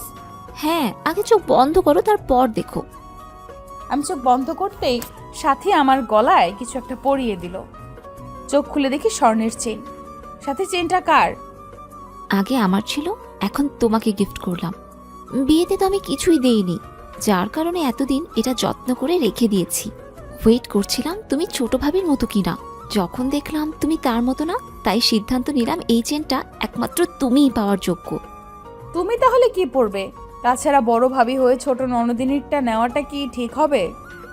চুপ, একদম কোনো কথা শুনছি না। আমার বেশ কয়েকটা চেন আছে, তাছাড়া এটা আমার ভাবির জন্যই রেখে দিয়েছি।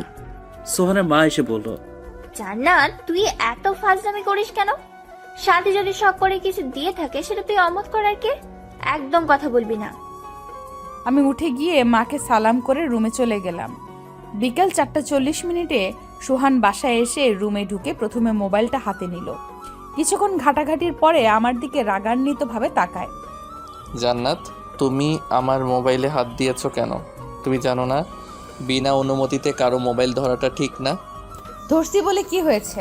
আপনার মোবাইলটা ক্ষয় হয়ে গেছে? আজকে সারাটা দিন দিবার সাথে কোথায় বসে কাটিয়েছেন? হোটেলে নাকি পার্কে? এসব কি বলছো তুমি? ভুল বললাম নাকি? জান্নাত, তুমি কিন্তু সব কিছু নিয়ে বেশি বাড়াবাড়ি করছো। আমার পার্সোনাল জিনিস নিয়ে তুমি ঘাটাঘাটি কম করবে। তুমি তোমার ভাত কাপড় পেলেই তো হয়।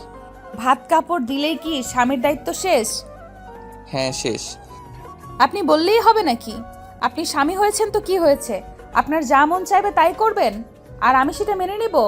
আচ্ছা, দিবা কি আমার চেয়েও হট, যার কারণে বিয়ে করার পরেও তাকে ভুলতে পারছেন না? সোহানের মেজাজ চরমভাবে গরম হয়ে যায়। কথাটা বলে আমার হাতটা চেপে ধরলো। তোমার এত সাহস, তুমি আমার সাথে তর্ক করো? এত সাহস কোথায় পাও? যার বাবা ফকিন্নির মতো মেয়েকে বিয়ে দিয়েছে, তার মেয়ের আবার এত দেমাগ কেন? শোনো, আমাকে দেওয়ার জন্য তোর শুধু এই শরীরটাই আছে। দাও দেখ। আমার কি নতুন রূপ গজিয়েছে? কে তো তাই মনে হচ্ছে। চলেন। আমায় বুঝলেন না সোহান, যখন বুঝবেন তখন হয়তোবা আমি থাকবো না। সোহান রেডি হয়ে নিচে অপেক্ষা করছে। আমি মা আর সাথীকে বলে সিঁড়ি বেয়ে নামছি। গেটের সামনে দাঁড়িয়ে দাঁড়িয়ে সোহান সিগারেট টানছে। দূর থেকে দেখার পরে সামনে আর পা চলছে না। মানুষের সাথে চলাফেরা করতেও লজ্জা লাগছে। নিজের প্রতি নিজেরই ঘৃণা লাগছে। নিজের বউ রেখে অন্য মেয়ের সাথে, ছি, ভাবতেও পারছি না। সোহানের চরিত্র এতই খারাপ, কিন্তু কি করব বুঝতে পারছি না। আমাকে দেখা মাত্রই সোহান সিগারেটটা ফেলে দিল। সোহান ট্যাপ ট্যাপ করে আমার দিকে তাকিয়ে আছে। ভ্রু কুচকে সোহানের দিকে তাকিয়ে বললাম, এভাবে তাকিয়ে আছেন কেন? বারে, আমি আমার বউয়ের দিকে তাকিয়ে আছি, অন্য কারো দিকে তো আর তাকাইনি। আমি কি আপনার বউ হই? বউ নয় তো কি হও? সত্যি আমি আপনাকে যত দেখছি ততই অবাক হচ্ছি। আপনি কোন ধাঁচের প্রাণী সেটা আমি জানি না, তবে এইটুকু জানি আপনার মতো বাজে নোংরা চরিত্রের মানুষ আমি কখনো দেখিনি। সোহান ভ্রু কুচকাতে কুচকাতে বলল, জান্নাত, এটা রাস্তা, তাই এখানে বসে ঝগড়া করাটা শোভা পায় না। তোমার মান সম্মান না থাকতে পারে, কিন্তু আমার আছে, তাই যা বলার বাসায় গিয়ে বলবে। আমি কোনো কথা না বলে পেছনের দরজা খুলতে নিলে সোহান আমার হাতটা চেপে ধরলো। কি ব্যাপার, আপনি আমার হাত ধরলেন কেন? ইচ্ছে হয়েছে তাই ধরেছি। কেন ধরেছি তোমাকে কি কৈফিয়ত দিতে হবে? যেহেতু আমার হাত, তাই কৈফিয়ত তো আমাকে দিতেই হবে। দেখো জান্নাত, তোমাকে একটু আগেই বলেছি রাস্তায় বসে ঝগড়া না করতে, তবু তুমি প্যান প্যান করেই যাচ্ছ। বেশ, তো কিছু বলবো না। আগে বলেন, পেছনের দরজা খোলার সময় হাত কেন ধরলেন? হাত ধরবো না তো কি করব? তুমি সামনে না বসে পিছনে বসলে কেন? আমি কি তোমার ড্রাইভার? তুমি আমার পাশে সামনের সিটে বসবে, ওকে? আমি দীর্ঘশ্বাস নিয়ে উঠতে নিলে সোহান দরজা খুলে দিল। সিটের উপরে বসলাম। সোহান আমার সিট বেল্টটা বেঁধে দিয়ে মৃদু হাসি দিয়ে গাড়ি স্টার্ট দিল। গাড়ি চলছে তার নিজস্ব গতিতে। কিছু দূর যাওয়ার পরে সোহান গাড়ি ব্রেক করে এক সাইড করে দাঁড় করালো। সামনে নিলয়কে দেখতে পেয়ে ডাক দিল, এই নিলয়, কই যাচ্ছিস? আরে সোহান যে। হ্যাঁ দোস্ত, কেমন আছিস? যেমন তুই রেখেছিস তেমনই আছে। আমি আবার কেমন রাখলাম? এই যে আমার সামনে বিয়ে করে ঘুরে বেড়াচ্ছিস, আমারও তো বিয়ে করতে ইচ্ছে করে। এটা তো ভালো কথা, তবে আর দেরি কেন? বিয়ে করে নিলেই তো হয়। কিন্তু কয়েকদিন ঘোরাফেরা করে তারপর না হয় বিয়েটা করতাম। মেয়েটি ভার্জিন কিনা এইসব বিষয়ে কয়েকটা ব্যাপার স্যাপার আছে। বিয়ের আগে তুই জানবি কেমনে মেয়েটা ভার্জিন কিনা? ওটা তুই বুঝবি না। আয় গাড়িতে বস, আমরা মার্কেটে যাচ্ছি, তুইও সাথে চল। ভাবি কি বলেন, আমি আপনাদের সাথে যাব? রাগে কটমট করতে করতে নর্মালভাবে বললাম, আপনার বন্ধু যখন চাচ্ছে আপনি সাথে যাবেন, তাহলে আসেন। ঠিক আছে। নিলয় গাড়িতে বসে প্যান প্যান করছে আর ফাঁকে ফাঁকে আমার দিকে তাকাচ্ছে। সামনে থাকা আয়নার দিকে চোখ পড়তেই দেখি নিলয় দাঁত কেলিয়ে হাসছে। সোহান আর নিলয় দুজনেই জমিয়ে আড্ডা দিচ্ছে আর হাসছে। কিছু দূর যাওয়ার পরে সোহান মার্কেটের সামনে এসে গাড়িটা দাঁড় করলো। সোহান গাড়ি দিয়ে নেমে দরজার সামনে আমার নামার অপেক্ষা করছে। নিলয়ের সাথে সাথে নেমে সোহানের পাশে দাঁড়িয়ে আমার পা থেকে মাথা পর্যন্ত দেখছে। আমি দেখেও না দেখার ভান করে সোহানকে বললাম, এখানে দাঁড়িয়ে থাকবেন নাকি সামনে যাবেন? হ্যাঁ চল। নিলয়ের ফোন বেজে উঠল। কথা বলতে বলতে সামনের দিকে এগিয়ে গেল। সোহান আমার হাত ধরে হাঁটতে লাগলো। কিছুক্ষণ পরে নিলয় পেছনে ফিরে এসে বলল, সোহান, আমার জরুরি একটা কাজ পড়েছে, আমার এখনই যাওয়া লাগবে। এখনই? হ্যাঁ, আর শোন, খুব শীঘ্রই আমার বিয়ে খাওয়ার জন্য রেডি থাকিস। আলহামদুলিল্লাহ, অপেক্ষায় রইলাম। নিলয় দাঁত বের করে বলল, ভাবি আমি যাচ্ছি, বিয়েতে কিন্তু অবশ্যই আসবেন। জি। নিলয় হাঁটছে। ইস, যদি এক রাতের জন্য জান্নাতকে পেতাম তাহলে জীবনটা বোধহয় সার্থক হতো। জান্নাত ভাবিকে দেখার পর মনের ভিতরটা কেমন কেমন জানি করে। রাতের ঘুম হারাম হয়ে গেছে। ইচ্ছে করে ওর বুকের উপরে শুয়ে থাকি। এতটা হট দেখলেই বুকের মাঝে কেমন জানি করে। সোহান আমার হাত ধরে মার্কেটে ঢুকে নিজের পছন্দ মতো কিছু ড্রেস কিনে দিল, সাথে কিছু গয়না। শপিং শেষ করে রেস্টুরেন্টে বসলো খাওয়ার জন্য। মোগলাই, কাবাব আর হট কফি খেয়ে বাসার উদ্দেশ্যে রওনা দিল। বাসায় আসার পথে গুড়ি গুড়ি বৃষ্টি শুরু হয়েছে। ভালোই লাগছে বৃষ্টিটা। সোহান গাড়ি চালিয়ে বাসায় পৌঁছে ব্যাগগুলো রুমে রেখে এসি অন করে সোফার উপরে বসলো। এইদিকে আমার প্রচণ্ড শীত শীত লাগছে, কিন্তু তার তো গরম লাগছে। ভেবে কোনো কিছু না বলে জামা চেঞ্জ করার জন্য ওয়াশরুমে ঢুকে একটু পর বেরিয়ে আসলাম। রাত 12টা বাজে। সোহানের পাশে শুয়ে পড়লাম। সোহানের ফোন কলেই সেই মেয়েটির কথা ভাবতে ভাবতে কখন যে চোখের পাতা এক হয়ে গেছে বুঝতেই পারিনি। মাঝরাতে সোহানের হাতের স্পর্শে ঘুম ভেঙে চোখ মেলে তাকাই। সোহান পিঠের উপরে হাত রেখে নড়াচড়া করছে। বুঝতে পারলাম সে কি বলতে চাচ্ছে। তার এখন আমার শরীরটা দরকার। সোহানের ডাকে সাড়া না দিয়ে চুপচাপ চোখ বন্ধ করে রাখলাম। হঠাৎ সোহানের গলা শুনলাম। জান্নাত, তুমি কি ঘুমিয়ে গেছো? না, ঘুমাইনি। তাহলে ওভাবে মুখ ঘুরিয়ে রেখেছো কেন? তাহলে কি করব? বারে কি করবে সেটাও আমাকে বলে দিতে হবে? হ্যাঁ, বলে দিতে হবে, কারণ আমার নিজস্ব কোনো মতামত নেই। বর্তমানে আমি এখন কাঠের পুতুল হয়ে গেছি। বলুন, কি বলতে চান?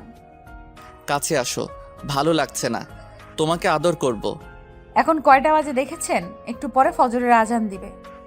2:30 বাজে। তাছাড়া এটাই এখন বেস্ট সময় সেক্সের জন্য। ফজরের আজান তো দিবে 3:45টায়। তার ভেতরে 2বার আদর করা যাবে। সোহানের কথা শুনে ভীষণ রাগ উঠেছে। মানুষটাকে কিছুতেই মেলাতে পারছি না। হঠাৎ বৃষ্টির মতো যখন খুশি নেমে যায়। কি হলো, চুপ করে আছো কেন?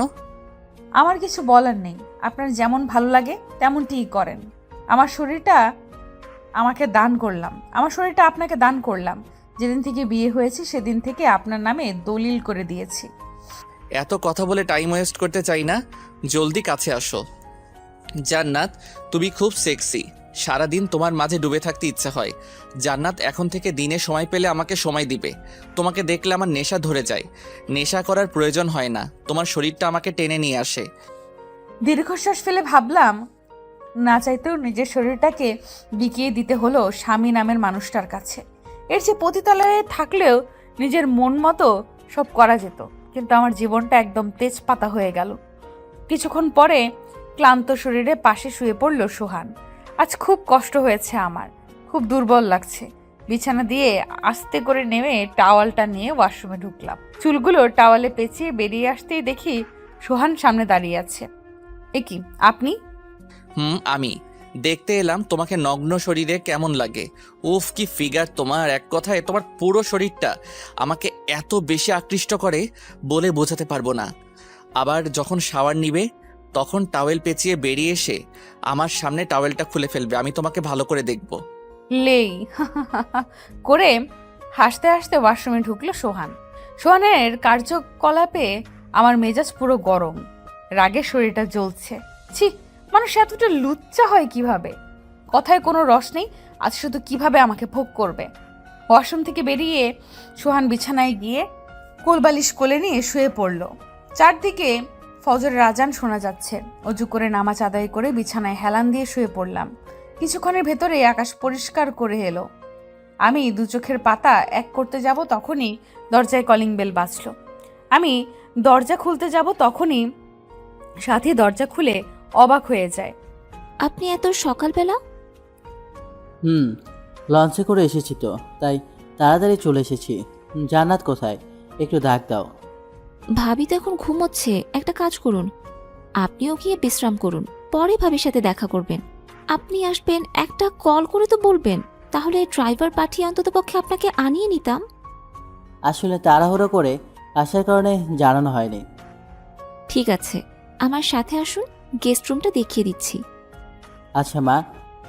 আর ভাবছে সাথে জান্নাতের বাবা জাহিদ সাহেবকে গেস্ট রুমে রেখে মায়ের রুমে গিয়ে পুরো ব্যাপারটা বলল। আপনি ঘুমাননি? না, ঘুম তো আসেনি। একটু চেষ্টা করতেন। লঞ্চে তো আর ঘুমানো যায় না। চায়ের মগটা এগিয়ে দিয়ে বলল, চাটা খেয়ে নিন, দেখবেন ভালো লাগবে। জান্নাতকে একটু ডেকে দাও। আচ্ছা, বলছি। আমি ফ্রেশ হয়ে বেরিয়ে এসে দেখি সাথী রুমের সামনে ঘুরঘুর করছে।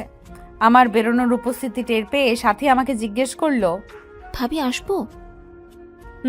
আসো। ভাবি, তোমার বাবা এসেছে, খুব সকালবেলাতেই এসেছে। তুমি ঘুমিয়েছিলে বলে ডাকিনি। এখন যাও, দেখা করে এসো। বাবা এসেছে? হ্যাঁ এসেছে, এখন গেস্ট রুমে আছে, তুমি তাড়াতাড়ি যাও। আমি দৌড়ে গিয়ে গেস্ট রুমে ঢুকে বাবাকে জড়িয়ে ধরে কাঁদতে লাগলাম। জান্নাত মা, কাঁদিস না। কি হয়েছে? তুই ভালো আছিস তো? হ্যাঁ বাবা, খুব ভালো আছি। তুমি কেমন আছো? তোকে ছাড়া কিভাবে ভালো থাকি? এ কি জান্নাত, চেহারার কি হাল করেছিস তুই? আমি আর বাবাকে দেখে কান্নায় ভেঙে পড়ি। হুট করে মাটিতে বসে পড়ি। জান্নাতের কান্না দেখে জাহিদ সাহেব নিজেকে সামলাতে না পেরে দু চোখে পানি ছলছল করছে। মেয়েকে কোনো মতো শান্ত করে বিছানার উপর বসিয়ে মাথায় হাত আনতে বলেছিলেন, আমি তাই করে সমস্ত কাগজপত্র নিয়ে এসেছি। আলহামদুলিল্লাহ, শুনে খুবই খুশি হলাম। খুব চিন্তায় ছিলাম এটা নিয়ে। জান্নাতের মাকেও নিয়ে আসতেন তাহলে তো ভালোই হতো। জান্নাতের মায়ের শরীরটা এত বেশি ভালো না, তাই আসতে চাইলেও আমি নিয়ে আসিনি। আমি কালকে সকালে বাসে চলে যাব। কি বলেন? আজকে এলেন আবার কালকেই চলে যাবেন? এটা কি হয় বলেন? জান্নাতের মা সুস্থ হলে একসময় আসবো, তখন না হয় বেশ কয়েকদিন থেকে যাব। এখন থাকলেই মনে বেশি খুশি হতাম। এখন না, অন্য কোনো দিন। আচ্ছা, আপনি চা খাবেন? যা হলে তো ভালো হয়, তবে একটু আগে সাথে দিয়েছিল। যাক, সমস্যা নেই, আবার খাবেন। আমাদের বাসার সবাই কফি পছন্দ করে, আর আপনার মেয়ে তো তেমন একটা চা পছন্দ করে না। নিজের জন্য চা বানানোটা খুবই বিরক্তিকর লাগে। ভালো কথা বলেছেন। তাহলে আর দেরি না করে আমার আর আপনার জন্য চা বানিয়ে আনেন। হুম। দুপুরবেলা রুমে এসে জান্নাতকে না দেখে রুমের চারদিকে চোখ বোলায় সোহান। হঠাৎ ওয়াশরুম থেকে বেরিয়ে এই যে, আপনি কি কিছু খুঁজছেন? পেছনে তাকিয়ে সোহান পুরো অবাক হয়ে যায়। আর জান্নাতকে অন্যরকম লাগছে। এতদিন তো গ্রামের মেয়ে বলে অপমান করেছে, কিন্তু এটা এখন কাকে দেখছে? হ্যাঁ, সত্যি কি জান্নাত নাকি ভুল দেখছে? মাথায় স্টাইল করে ভেজা চুল বেঁধে রেখেছে, আর লং স্কার্ট আর টপস পরে, গলার উপরে শিপনের ওড়না। সোহান হা করে তাকিয়ে আছে। কি দেখছেন? কিছু না, তাকিয়ে আছেন কেন? এমনি। আচ্ছা শোনেন, কফি খাবেন? তুমি বানিয়ে খাওয়াবে? জি। তাহলে আমি বসি, তুমি বানিয়ে নিয়ে এসো। আমি চলে গেলাম। সোহান ফ্যাল করে আমার যাওয়ার দিকে তাকিয়ে আছে। কিছুক্ষণ পরে রুমে এসে দেখি সোহান এখনো দাঁড়িয়ে আছে। রুমে ঢুকে আর চোখে সোহানের দিকে তাকিয়ে বললাম, কি ব্যাপার, আপনি এখনো দাঁড়িয়ে আছেন? ড্রেস চেঞ্জ করে শাওয়ার নিচ্ছেন না কেন? লাঞ্চ কি করা লাগবে না? কল্পনার রাজ্য থেকে বেরিয়ে এসে বললাম, হ্যাঁ লাগবে তো। তাহলে যান না কেন? আমার বাবা এসেছে, সেটা তো নিশ্চয়ই জানেন। জানি। তাহলে দেরি না করে তাড়াতাড়ি ফ্রেশ হয়ে ডাইনিং রুমে আসেন, কারণ বাবা তো আপনাকে ছাড়া খাবেন না। ঠিক আছে, 20 মিনিট অপেক্ষা করো, আমি তার ভেতরেই আসছি। সোহান আলমারি খুলে গেঞ্জি আর লুঙ্গি বের করে ওয়াশরুমে ঢুকলো। শাওয়ার নিয়ে বেরিয়ে এসে টাওয়ালটা ব্যালকনিতে মেলে দিয়ে ডাইনিং রুমে চলে গেল। সবাই তার জন্য অপেক্ষা করছে। সোহানকে দেখে জাহিদ সাহেব মুস্কি হেসে বলল, ওই তো জামাই বাবুজি এসে গেছে। আসসালামু আলাইকুম বাবা, কেমন আছেন? ওয়ালাইকুম আসসালাম। আলহামদুলিল্লাহ, শুনে খুশি হলাম। তা বাবা, তোমার চাকরিটা কেমন চলছে? ভালোই, তবে আমার তো চাকরি করা লাগে না, এটা তো নামমাত্র করছি, কারণ চাকরিটা আজকাল ফ্যাশন হয়ে দাঁড়িয়েছে, যার কারণে চাকরিটা নেওয়া। তবুও বাবা, সরকারি চাকরি বলে কথা। চাকরির পাশাপাশি আমি তো বাবার ব্যবসা দেখি। বাবার এত বড় বিজনেস, সব কিছু আমাকেই সামলাতে হয়। ক্যাশিয়ারের তো প্রমোশন হয় না, তাই চেষ্টা করছি অন্য ব্যাংকে জব করার। আলহামদুলিল্লাহ, তুমি অনেক বুদ্ধিমান ছিলে, যার কারণে তোমাকে বেশি বলার প্রয়োজন হয় না, অল্পতেই বুঝতে পারো। বাবা, আপনার চাকরির আর কত বছর বাকি আছে? 18 বছরের মতো। আমিও তোমার মতো চিন্তা করতেছি, গ্রামে একটা ফার্মেসি দিব। বিকেলে তো স্কুল থেকে বাসায় ফিরে আসি, সকালে কর্মচারী দিয়ে চালাবো, আর সন্ধ্যার পরে আমি নিজেই বসবো। এখনো বসে আছেন কেন? কোনো কাজ ভেবে বসে থাকবেন না, সাথে সাথে ধৈর্য ধরে শুরু করে দিবেন। শুরুতেই যে সফল হবেন সেটা কিন্তু নয়, তাই বলে হতাশ হবেন না। একবার না পারলেও বারবার চেষ্টা করবেন, দেখবেন ইনশাল্লাহ একদিন না একদিন সফল হবেন। জান্নাত, দেখেছিস তোর স্বামীর মাথায় কত বুদ্ধি? আজ আমি খুব গর্বিত, এমন একটা ছেলের হাতে আমার একমাত্র মেয়েকে তুলে দিতে পেরে। বাবার কথা শুনে মনে মনে বললাম, ভালো না ছাই, সারাদিন তো শরীরের প্রতি মনোযোগ তার। এখন তো ধোয়া তুলসী পাতা সেজেছে শ্বশুরকে দেখে। দুপুরের খাওয়া দাওয়া শেষ করে বাবার সাথে গেস্ট রুমে গেলাম। অনেক দিন পরে বাবাকে দেখে খুব ভালো লাগছে।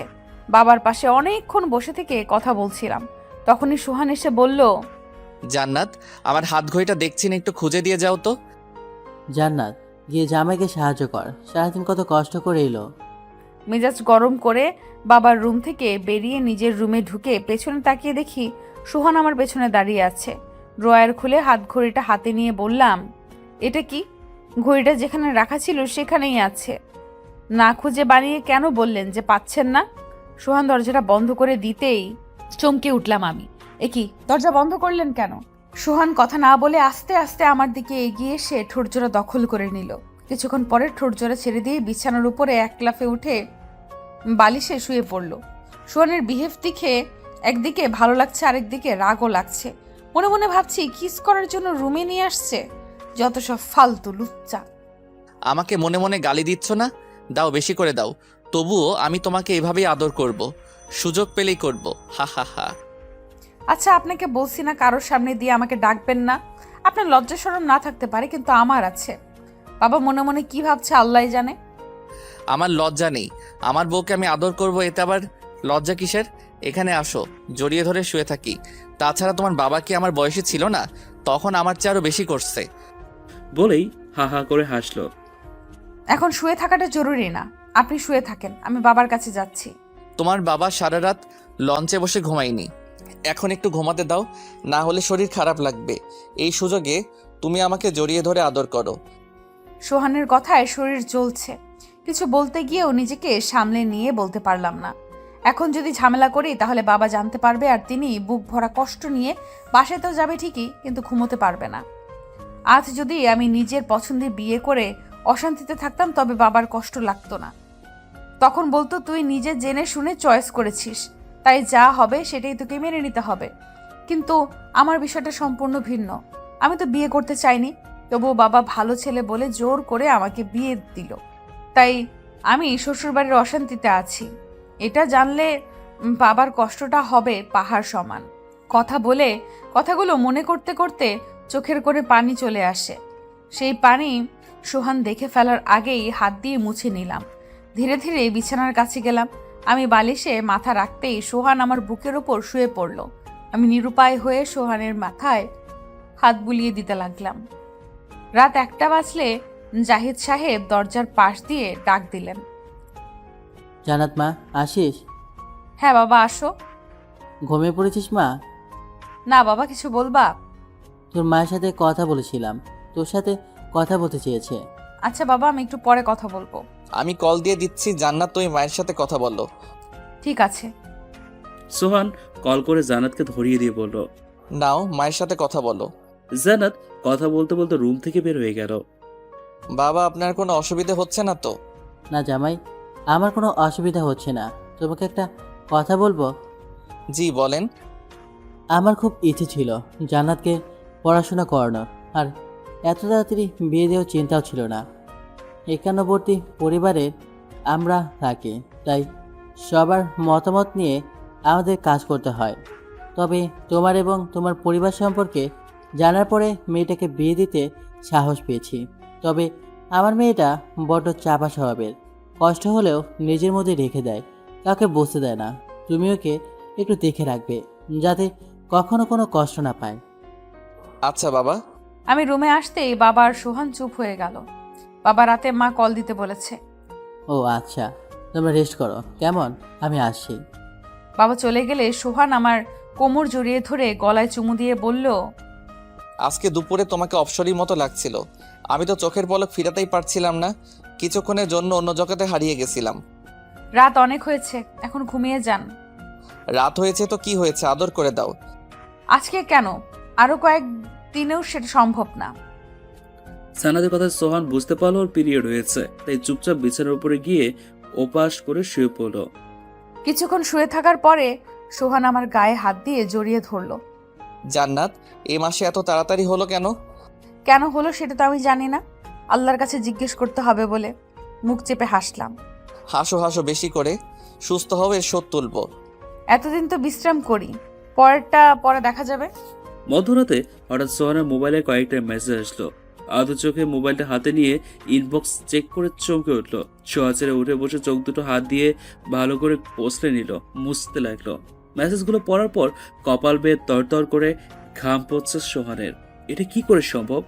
তার মানে নিলয় আমার সাথে এত বড় প্রতারণা করলো, ভাবতেও পারছি না। না না, নিলয়কে বোঝাতে হবে এটা কারোর সামনে আসতে দেওয়া যাবে না, তাহলে আত্মহত্যা ছাড়া আর কোনো রাস্তা থাকবে না। সোহানের কপাল বেয়ে ঘাম পড়ছে, শরীরটা থরথর করে কাঁপছে। কিছুক্ষণের জন্য মনে হচ্ছে সে আর বেঁচে নেই। মানুষ যখন ডিপ্রেশনে ভুগতে থাকে তখন হাজারো চিন্তা মাথার ভেতর ঘুরপাক খায়। মোবাইলটা রেখে ল্যাপটপটা অন করলো, প্রতিটা ফাইল তন্ন তন্ন করে খুঁজতে লাগলো কিভাবে নিলয়কে আটকানো যায়, কিন্তু কোনো কিছু না পেয়ে ল্যাপটপটা বন্ধ করে মোবাইল দিতে হবে। সোহান কোনো উত্তর দিল না। কপাল বেয়ে দরদর করে ঘাম ছুটছে, অথচ রুমের এসি অন করা। বুঝতে পারছিলাম না তার কি হয়েছে, তবে আন্দাজ করতে পারছি বড় ধরনের কিছু একটা হয়েছে। আচ্ছা বলুন তো আপনার কি হয়েছে? এভাবে চুপচাপ করে তাকিয়ে আছেন কেন? শুয়ে পড়ুন। সোহান সমস্ত রুমে একবার করে চোখ বুলিয়ে লাইট অফ করে বিছানায় একপাশে গিয়ে শুয়ে পড়লো।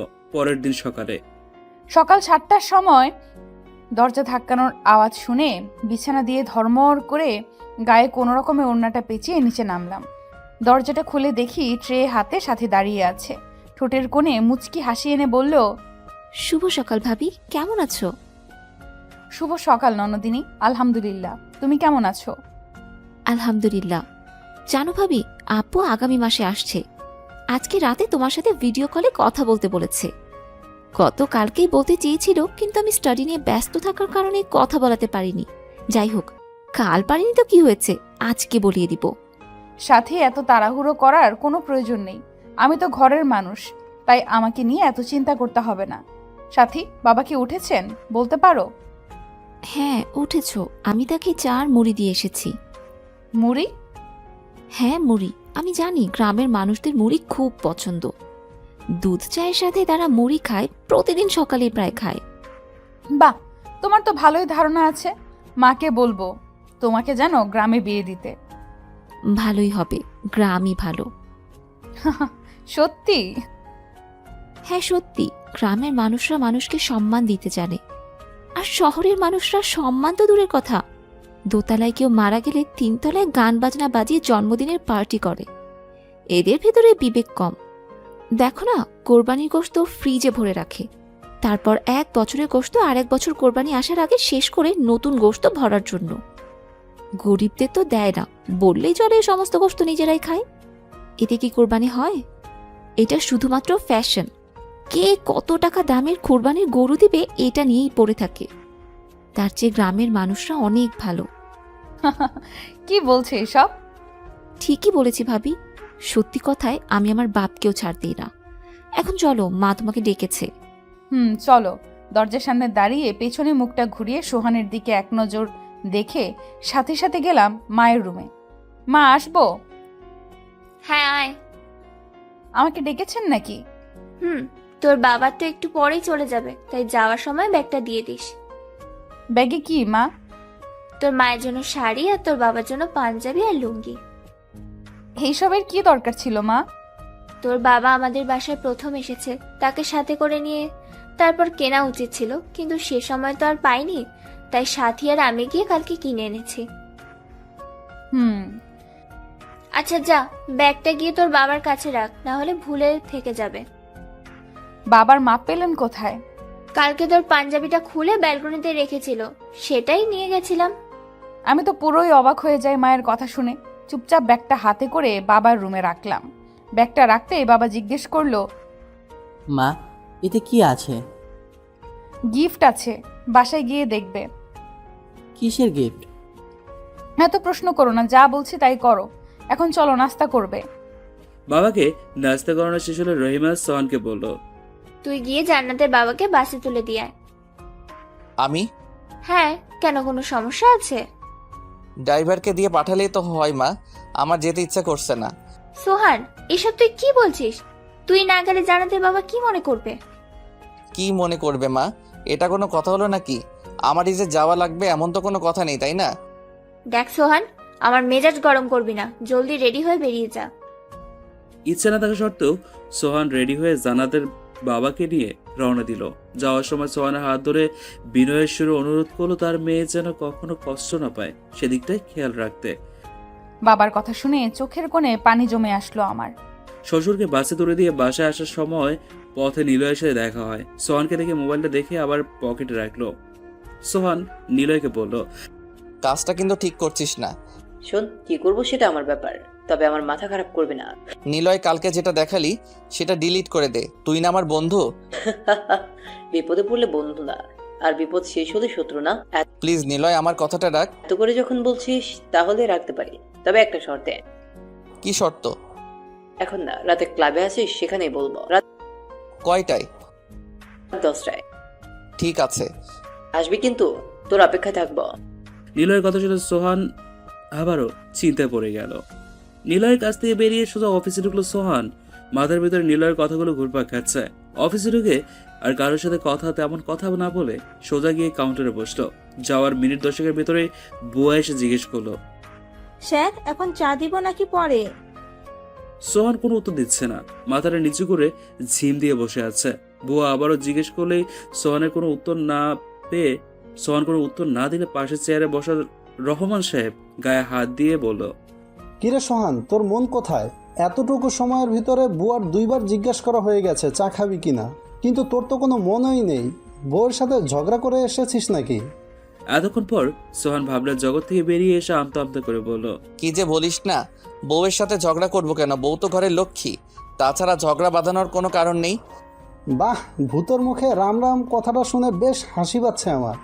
যে মেয়েদেরকে সহ্য করতে পারে না সে কিনা এসব বলে? বিয়ের আগে তো বলতো বিয়ে করে পাগলে, তাহলে এখন এত ভালো কথা আসে কোথা থেকে? ভাবছি মেয়েরা তো ওর পায়ের জুতা হওয়ারও যোগ্য না। বিয়ে ঠিক হওয়ার 2 দিন আগেও বলেছে এক নারীতে নাকি মন ভরে না, তাই নতুন নতুন মেয়েদের ট্রাই করতে হয়।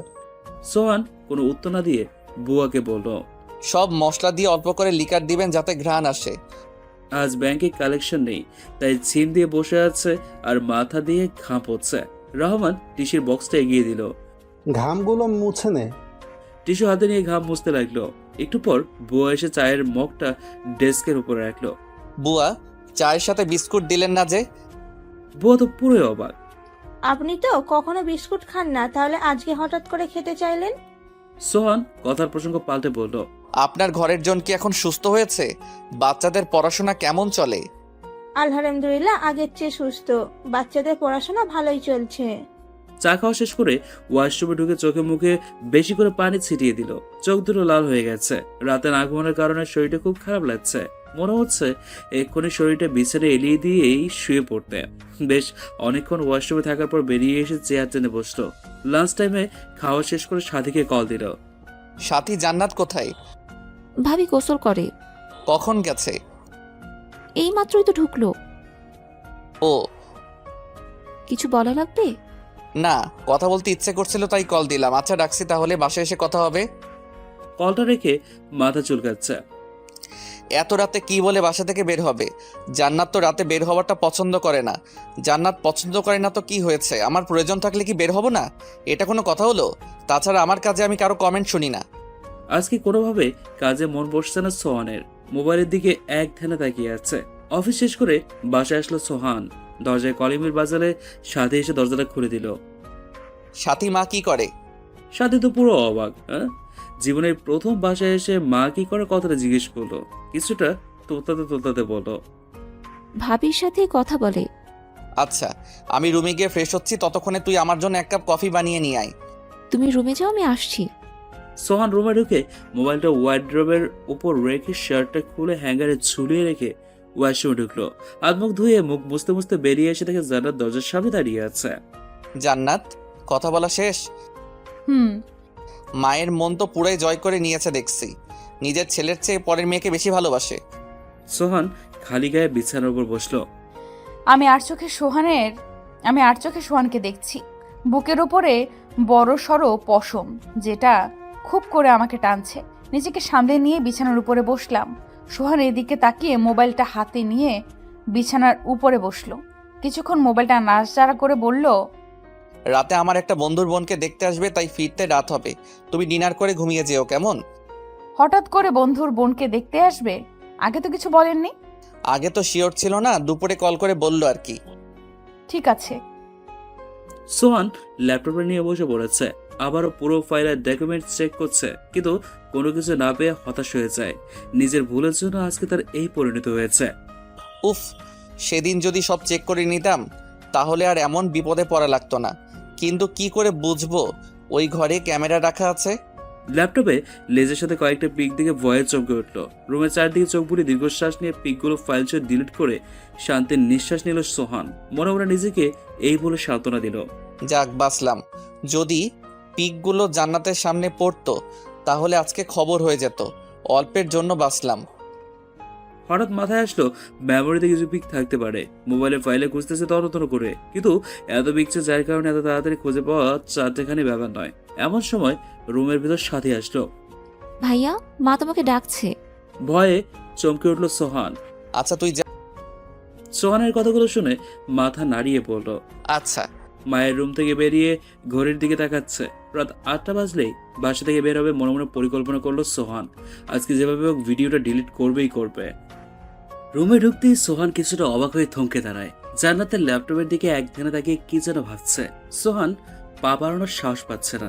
ভয়ে তার বুকটা কেঁপে কেঁপে উঠছে। জান্নাতকে সন্দেহ করছে না তো? পরক্ষণে ভাবলো করলে করবে, তাতে আমার কি? আমি তো আর ওর বাপেরটা খাই না। সবকিছু ভাবতে ভাবতেই একবার পা বাড়ায় আবার পিছায়। এভাবে মিনিট 10 মতো চলতে থাকে। হঠাৎ করেই জান্নাত সোহানের দিকে তাকায়। কি ব্যাপার, আপনি দরজার সামনে দাঁড়িয়ে আছেন কেন? কোনো সমস্যা হয়েছে? সোহান নিজেকে স্বাভাবিক করে বলল, না জান্নাত, কি হবে? আমি দেখছিলাম তুমি আমাকে দেখতে পাও কিনা, কিন্তু না, তুমিও তো অন্যদিকে তাকিয়েছিলে। আমি আপনার ল্যাপটপ দেখছি, খুব সুন্দর দেখতে। আমারও খুব শখ ল্যাপটপ চালানোর। আপনি কি আমার শখটা পূরণ করতে পারবেন? হ্যাঁ পারবো, তবে এখন না, পরে। জান্নাত, তোমার পিরিয়ড ভালো হয়নি? সোহানের এমন প্রশ্নের জন্য জান্নাত মোটেই প্রস্তুত ছিল না। তাই মেজাজ গরম হয়ে গেল। মানুষের যখন অতিরিক্ত রাগ ওঠে তখন কেউ কথা বলতে পারে না, আবার কারো কণ্ঠস্বর পরিবর্তন হয়ে যায়। আরো অনেক কারণ আছে, তবে দুইটা কারণে বেশি দেখা যায়। রাগ খুব খারাপ জিনিস। রাগ করলে হৃদয়ের জ্ঞান থাকে না, ক্রোধের বশে খুনও করতে পারে। কেউ আবার নিজের হাত পা এবং শরীরের বিভিন্ন অংশ কাটে। এসব রাগকে স্বাভাবিক রাগ বলে না, তারা এক একটা সাইকো। মনে মনে কথাগুলো ভেবে নিজের রাগকে সামলিয়ে গলার স্বর নিচু করে স্বাভাবিকভাবেই বলে উঠল, আমার পিরিয়ড ভালো হয়নি, আরো কয়েকদিন লাগবে।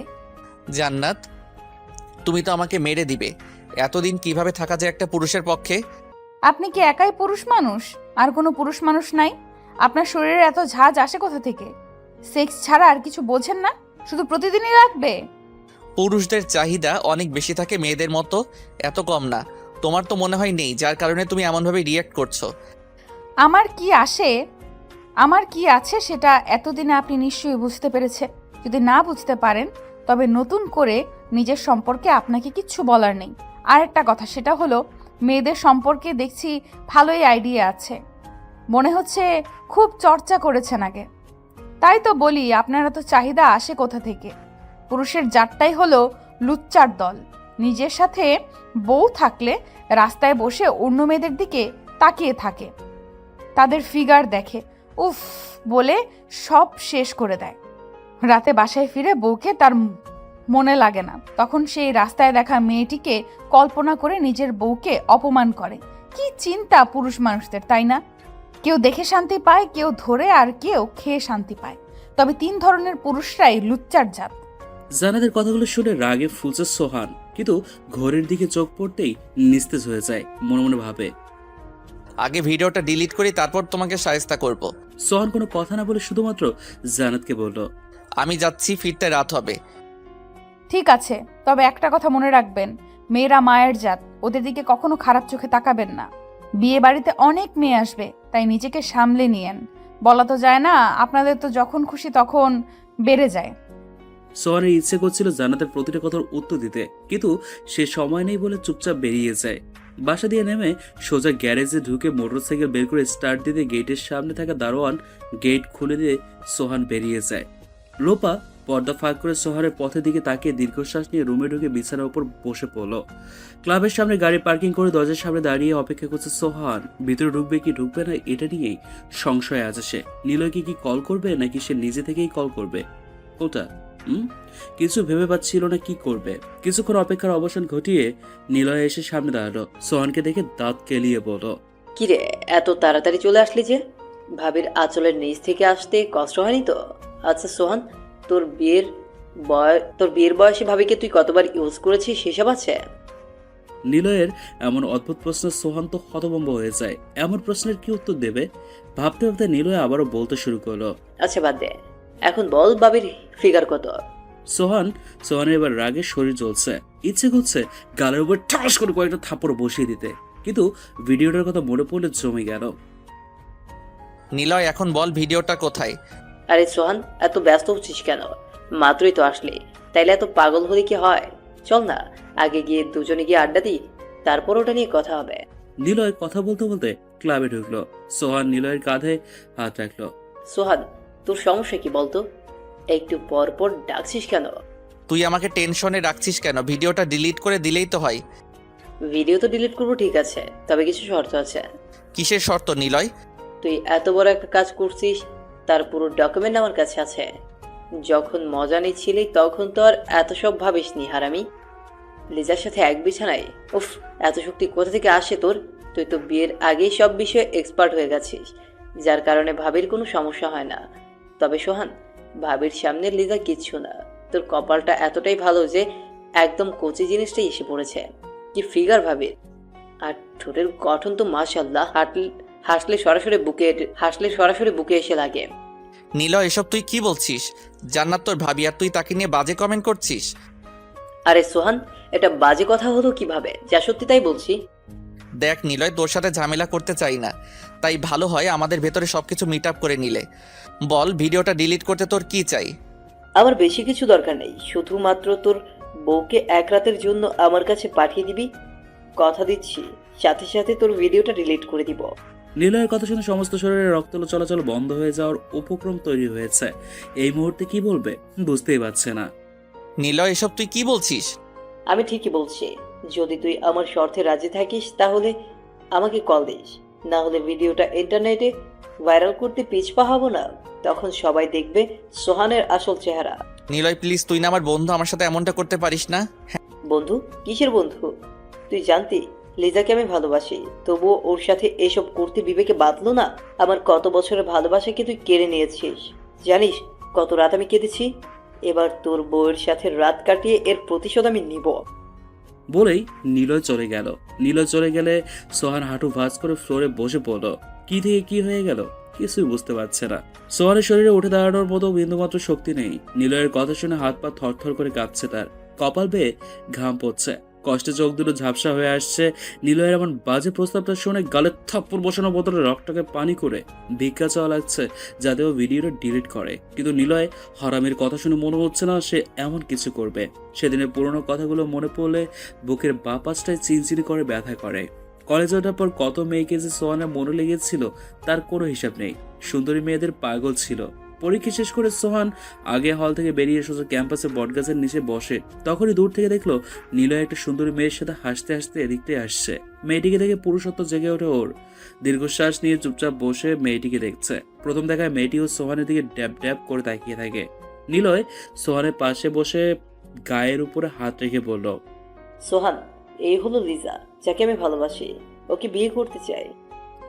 লিজার দিকে সেই যে তাকিয়ে থাকে একবারের জন্য চোখের পলক ফেলছে না সোহান। এই সোহান, তুই ঠিক আছিস তো? হ্যাঁ ঠিক আছি। তাইলে তুই থাক, আমি লিজাকে নিয়ে যাচ্ছি। কোথায় যাস? কাজ আছে, পরে কথা বলবো।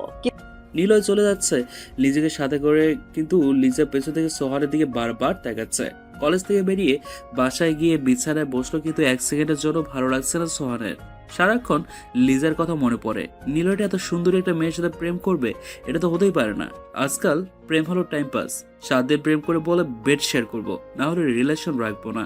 যখন মেয়েটি রাজি হয় তখন থেকে ইচ্ছে মতো ভোগ করে। কয়েকদিন নিজের চাহিদা মেটানোর পর মেয়েটি পুরনো হয়ে যায় বলে আরেকজনকে খোঁজা শুরু করে। তবে এটা পুরুষদের ক্ষেত্রেই বেশি হয়। মেয়েরা যে ভালো এমন তো নয়, তবে পুরুষদের দোষই খারাপ হয়। খুব কম মানুষই আছে যারা প্রেমের পবিত্রতা বজায় রেখেছে। ইসলামে তো প্রেম করাকে একবারে নিষিদ্ধ করা হয়েছে, তবুও মানুষ প্রেমের প্রতি ঝোঁকে। এটাকে ভালোবাসা বলে না, বলে শরীর বিতরণ। নিলয়ও মনে হয় টাইম পাসই করছে, আমার ভাগ্যে তো সেটাও জোটে না। পরের দিন সকালে কলেজে গিয়ে গেটের সামনে অপেক্ষা করছে সোহান। লিজা কলেজে ঢুকলে ওর হাতে একটা চিরকুট ধরিয়ে দিয়ে সামনের দিকে হাঁটা শুরু করলো। আজ নিলয় কলেজে আসেনি। এই সুযোগটাকে কাজে লাগিয়ে লিজার কাছে গেল। লিজা মাঠের এক কোণে একা বসে বসে কানে হেডফোন দিয়ে গান শুনছে।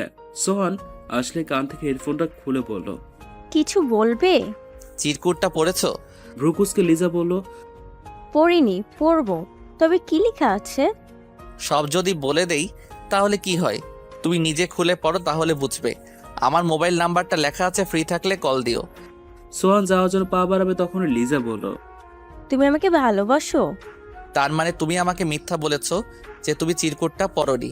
লিজা, তোমাকে প্রথম দেখে আমার খুব ভালো লেগেছে, যার কারণে এমনটা বলা। তুমি নিজেও দারুণ স্মার্ট। তোমাকে দেখলে সব মেয়েদেরই পছন্দ হবে। তার মানে তোমারও হয়েছে? সব ছেলেদেরই আমার পছন্দ, বিশেষ করে স্মার্ট আর ধনী পরিবারের ছেলেদের। তার মানে সব ছেলেদের সাথে শুতে পারবে? আমি সব ছেলেদের সাথে শুতে যাব কেন? যাকে ভালো লাগবে তার সাথে শুভ। আমি তোমার সাথে শুতে চাই, তুমি কি রাজি? তুমি নীলার বন্ধু, তাই এটা আমি পারবো না, কারণ নীলয় আমাকে বিয়ে করবে বলে কথা দিয়েছে। নীলয় অন্য আর